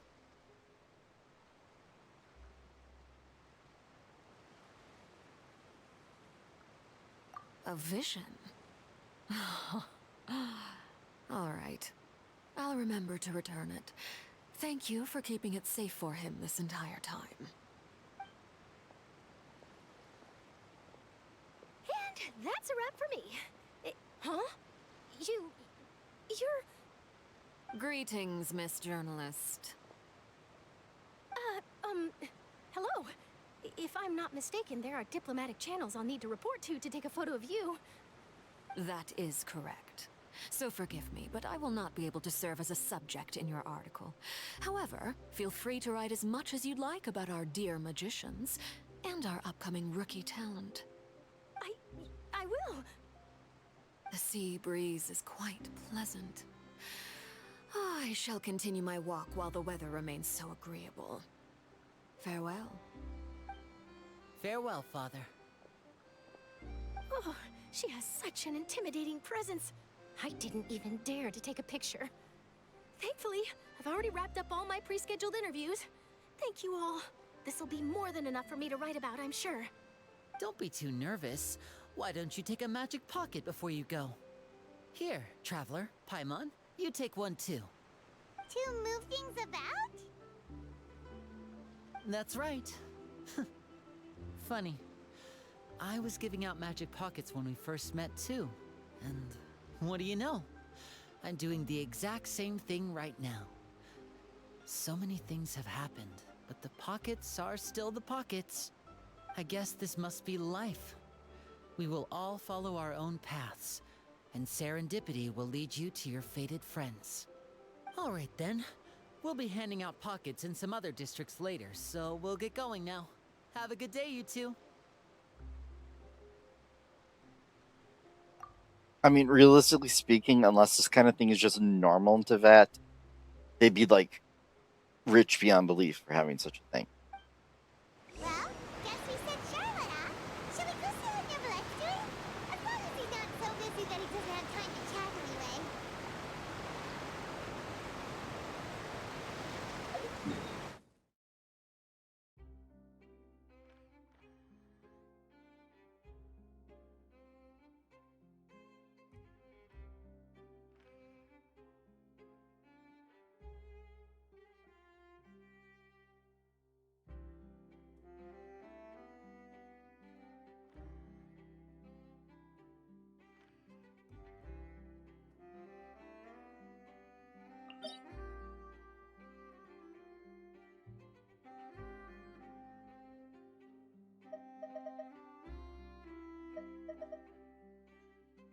Is this it?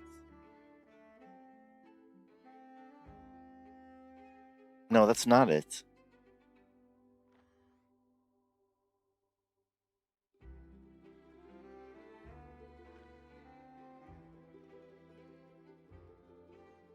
I'm not actually going to do it right now, but I'm curious where the domain is for the narwhal.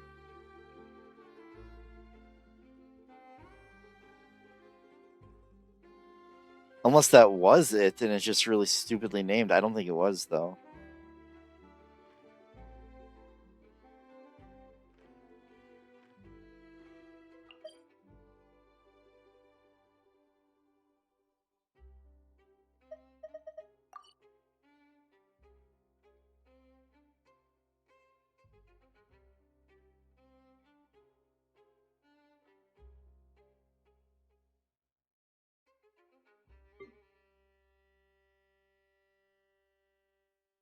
If I don't find it very soon, I'll just look it up later. Actually, I know how to find it. I'm not going to go to it, but I know how to find it.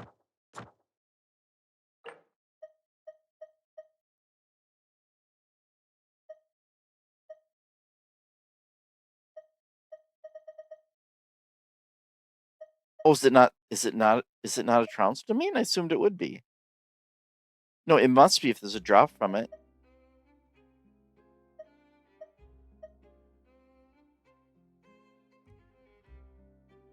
They have very confusing names.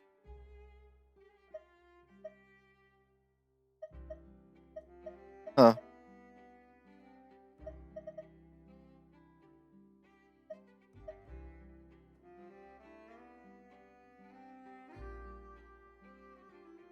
No, there can be more than one. Because I didn't do it, but Zhang Li's character quest unlocks one.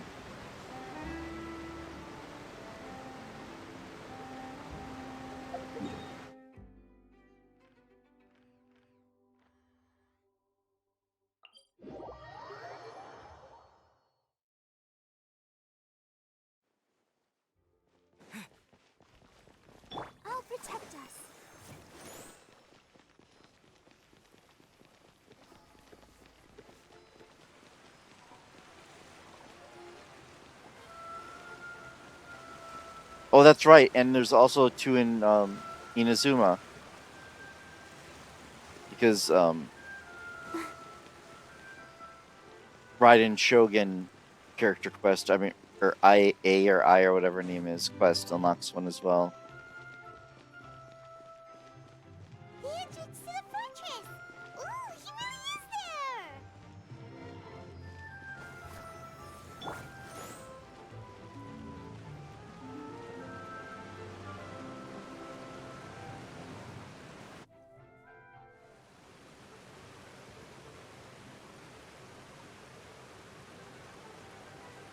So, you really are here, Neuvillette! Paimon didn't think you were going to have free time this hour of the day. It kind of bothers me that the fortress on the map is nowhere close to its entrance. Really? Oh, I suppose you must have met Mr. Linney. He took the time to greet me earlier when he passed this way. In any case, you came at a good time. I was just considering reaching out to you to set up a meeting, so I may explain some things that I haven't had the time to before. Aw, Paimon's glad that you remembered. Thank you for keeping us on your mind, what with you being busy and all. Alright, let's have it then. How was Fontaine actually saved? The whole business is still quite the mystery to us. It is strange how words can often leave a bitter taste in the mouth when it finally comes time to say them out loud.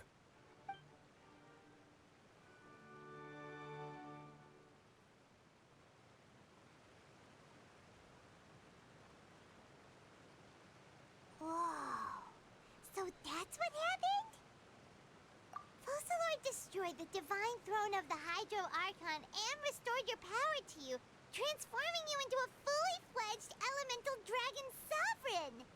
But Paimon still doesn't quite get what you did to save the Fontainians from dissolving. It's funny that lore-wise, he really should be, like, as outrageous as he is in tuning, but it's highly unlikely they actually intended to tune him as strong as they did. For me, the authority of the ancient dragons refers to absolute control over the hydro element. Fontainians were incomplete humans born of Egeria's use of the power of the primordial sea, with constitutions similar to that of mimics. But so long as those primordial energies remain within them, I could use the ancient dragon's authority to grant them true blood, after the fashion in which life was first brought into being on this planet.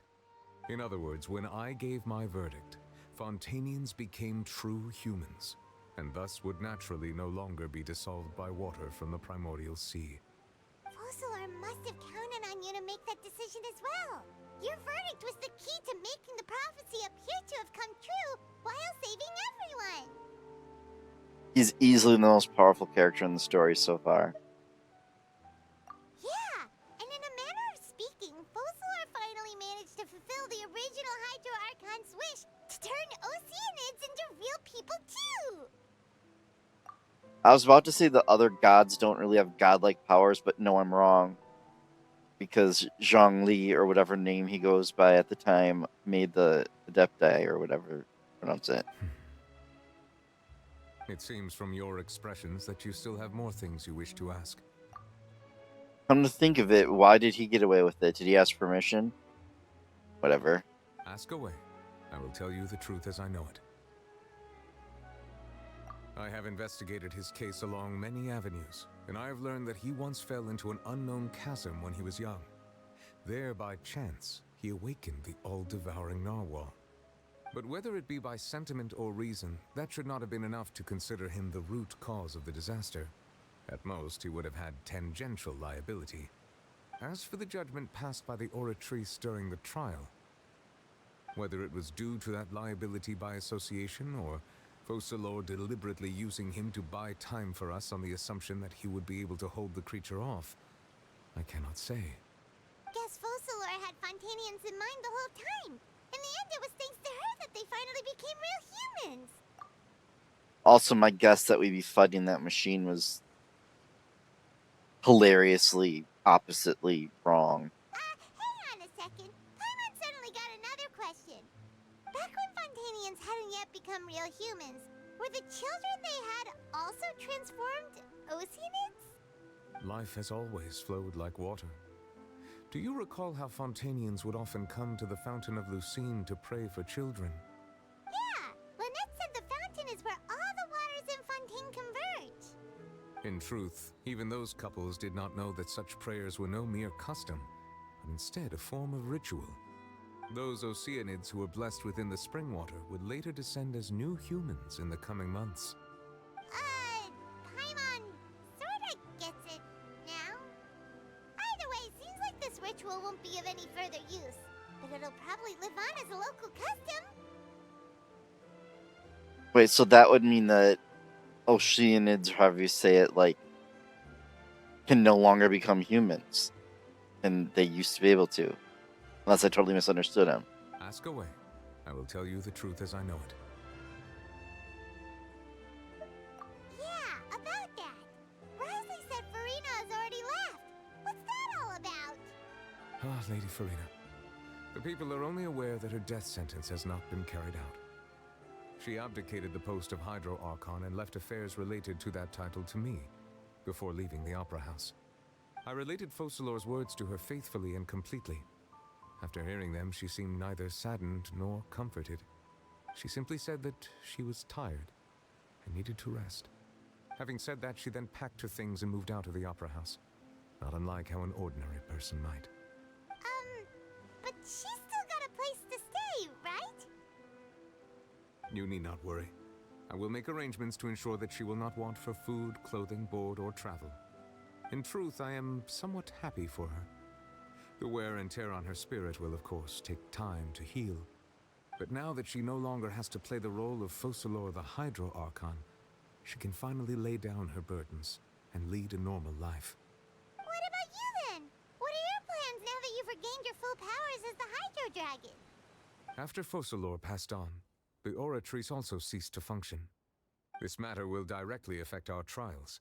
After much careful consideration, I've decided to take over its role in our courts.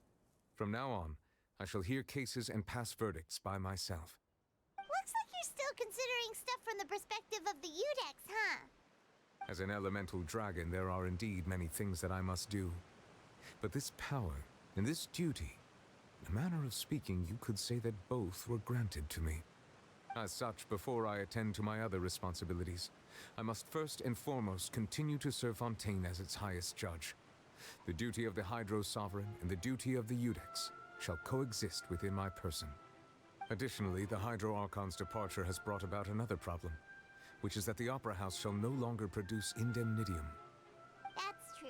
That power was derived from the people's faith in the Hydro Archon, wasn't it? Wait, but the various mechs and machines in the city are all still okay. Where are they getting their energy from? As I am now, I have full command over New Musia, and it can serve as a complete substitute. Another reason why I cannot quite leave Fontaine immediately. Wow. This ancient dragon's authority stuff is really quite useful, huh?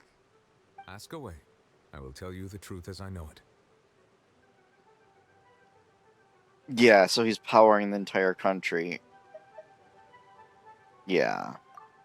Oh, that's right! They say you've given it to the knave as a diplomatic gift or something! Leaving aside their intentionality, the two Fatui Harbingers have indeed done much for us during this crisis. Their sole remaining goal in Fontaine, at least at this point, would seem to be the Gnosis. The Oratrice has ceased to function. The Hydro Archon's divine throne is now no more, and I do not need the Gnosis's power. As such, it has lost all meaning for Fontaine. If the Fatui have impure designs, then we might as well accede to their request now, and avoid unnecessary conflict. What complicated considerations? Paimon thought you were just giving it to them out of gratitude to the knave and as an apology to Child. It's gonna be probably like a year and a half or something, or 2 years before it's known, but I assume they need those to break into Celestia.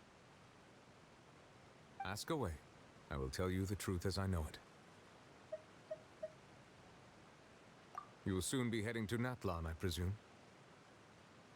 I'm afraid that I have little talent as a travel guide, so all I can do is tell you what I know about that land.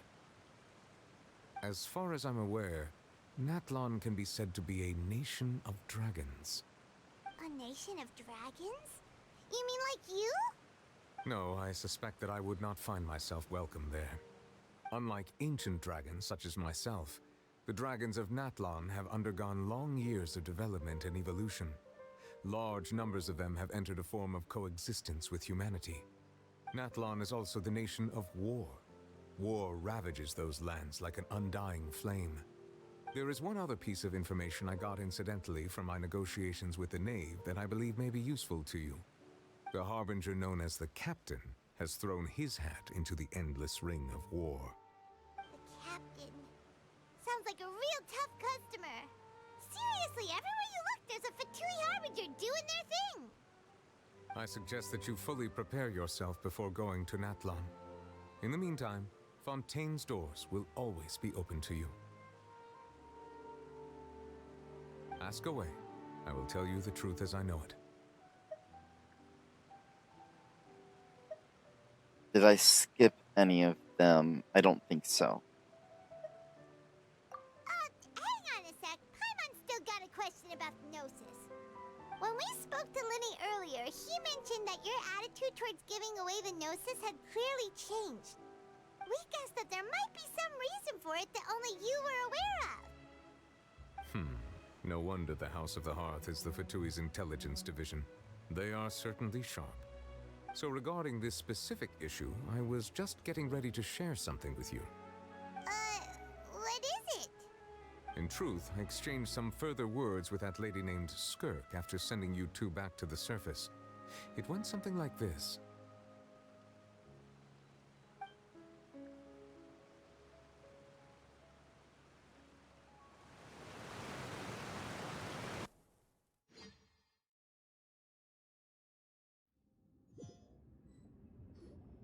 Well, we're going to head topside to see what's going on. You hurry over soon as well, all right, Nervalet?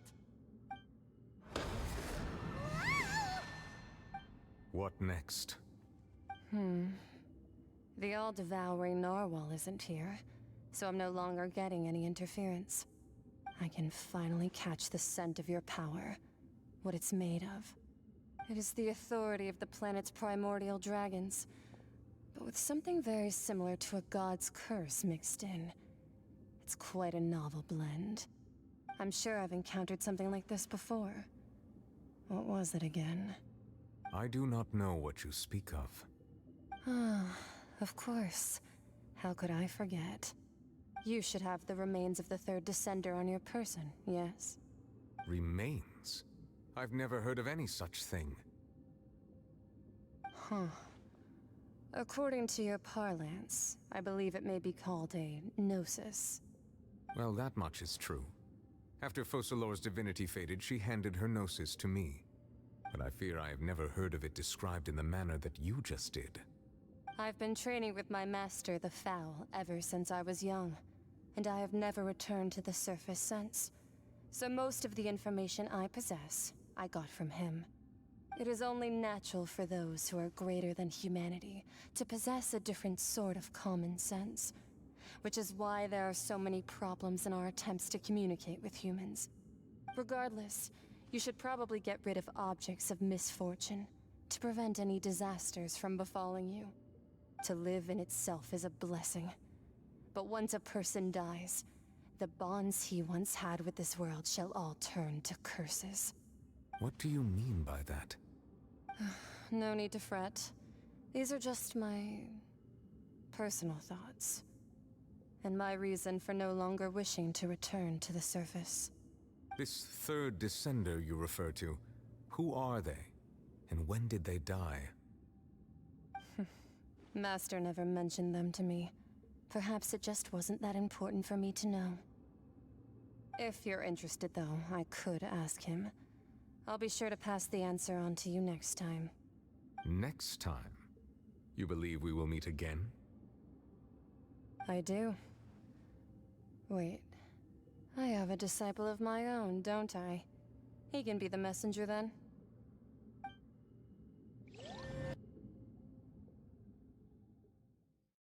Child just getting promoted in importance. That's what she told me. Whether it would prove useful or not, I wanted to pass that information on to you. The remains of the third descender? So that's what the no-sees actually are. Paimon just thought they looked like chess pieces. How could they be a person's remains? All the same, assuming that there was no misunderstanding or special metaphor at play, that is what she meant to say. Oh my god, that's like the nightmare situation for you. Like, I didn't even consider that. Like, maybe that's not what she literally meant. And she said that it would bring misfortune and that you should check it, which is why you gave it to the Fatui. If she speaks the truth, then I would simply be putting Fontaine at unnecessary risk by keeping it here.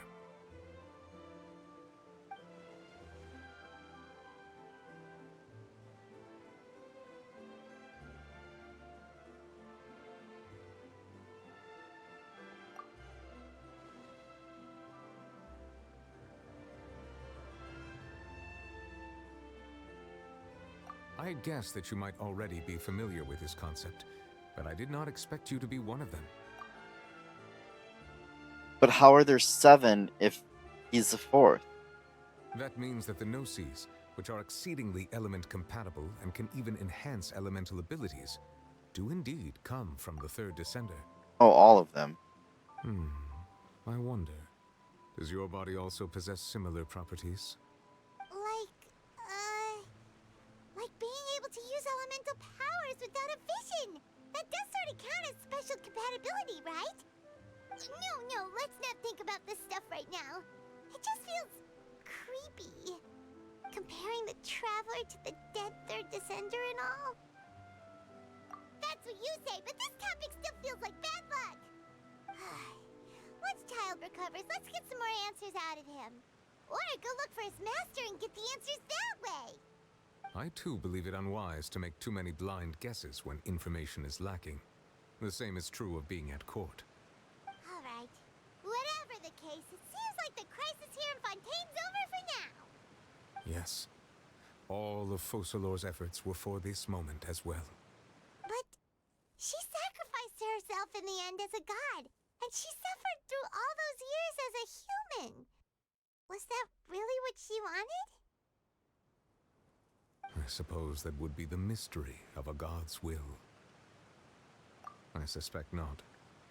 But once in a while, I too would guess that if wishes were like the clouds in the sky, they will one day return to the earth as raindrops. Life flows like water, and rain is the final answer. The water levels may sometimes tilt one way or another, but the rain falls fairly upon all. And what ultimately is the difference between the rains that fall upon all of us?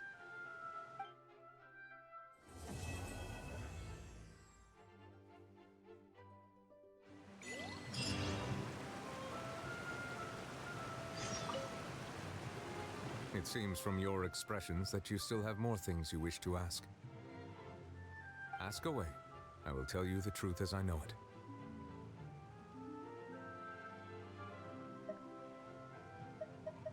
I suggest that you fully prepare yourself before going to Natlan.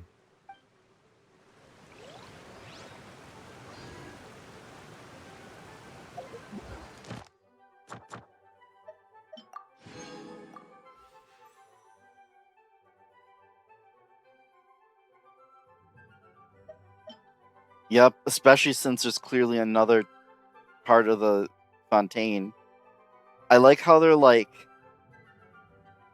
okay, you're done now, go to Natlan, but then you look and it's like, clearly this is not the end of Fontaine quite yet. And I don't have a problem with that.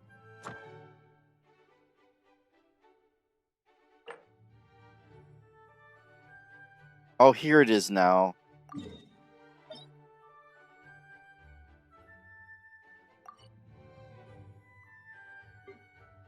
It didn't... Well, I would have never guessed it was right here, for one. But, it didn't unlock until after that. Yeah, I would... Lots of twists and turns I didn't see coming at all. And it's interesting, even though, like... And thankfully, when I was spoiled, it was because people just defined the spoiler badly. Very badly. First of all, they said the name of the prior Archon, and they said Neuvillette met her at her execution. That was a completely wrong summary of the situation of what happened. So, yeah.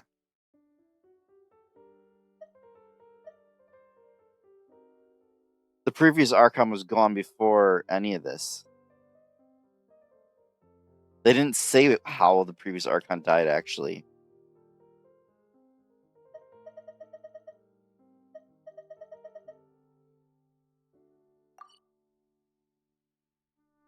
Tempting to do it, but do I really need to spend resin just to do that when I could wait until tomorrow? No.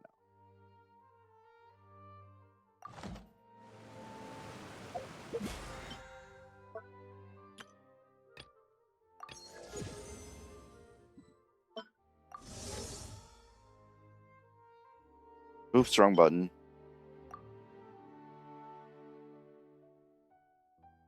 Wait, are you still there?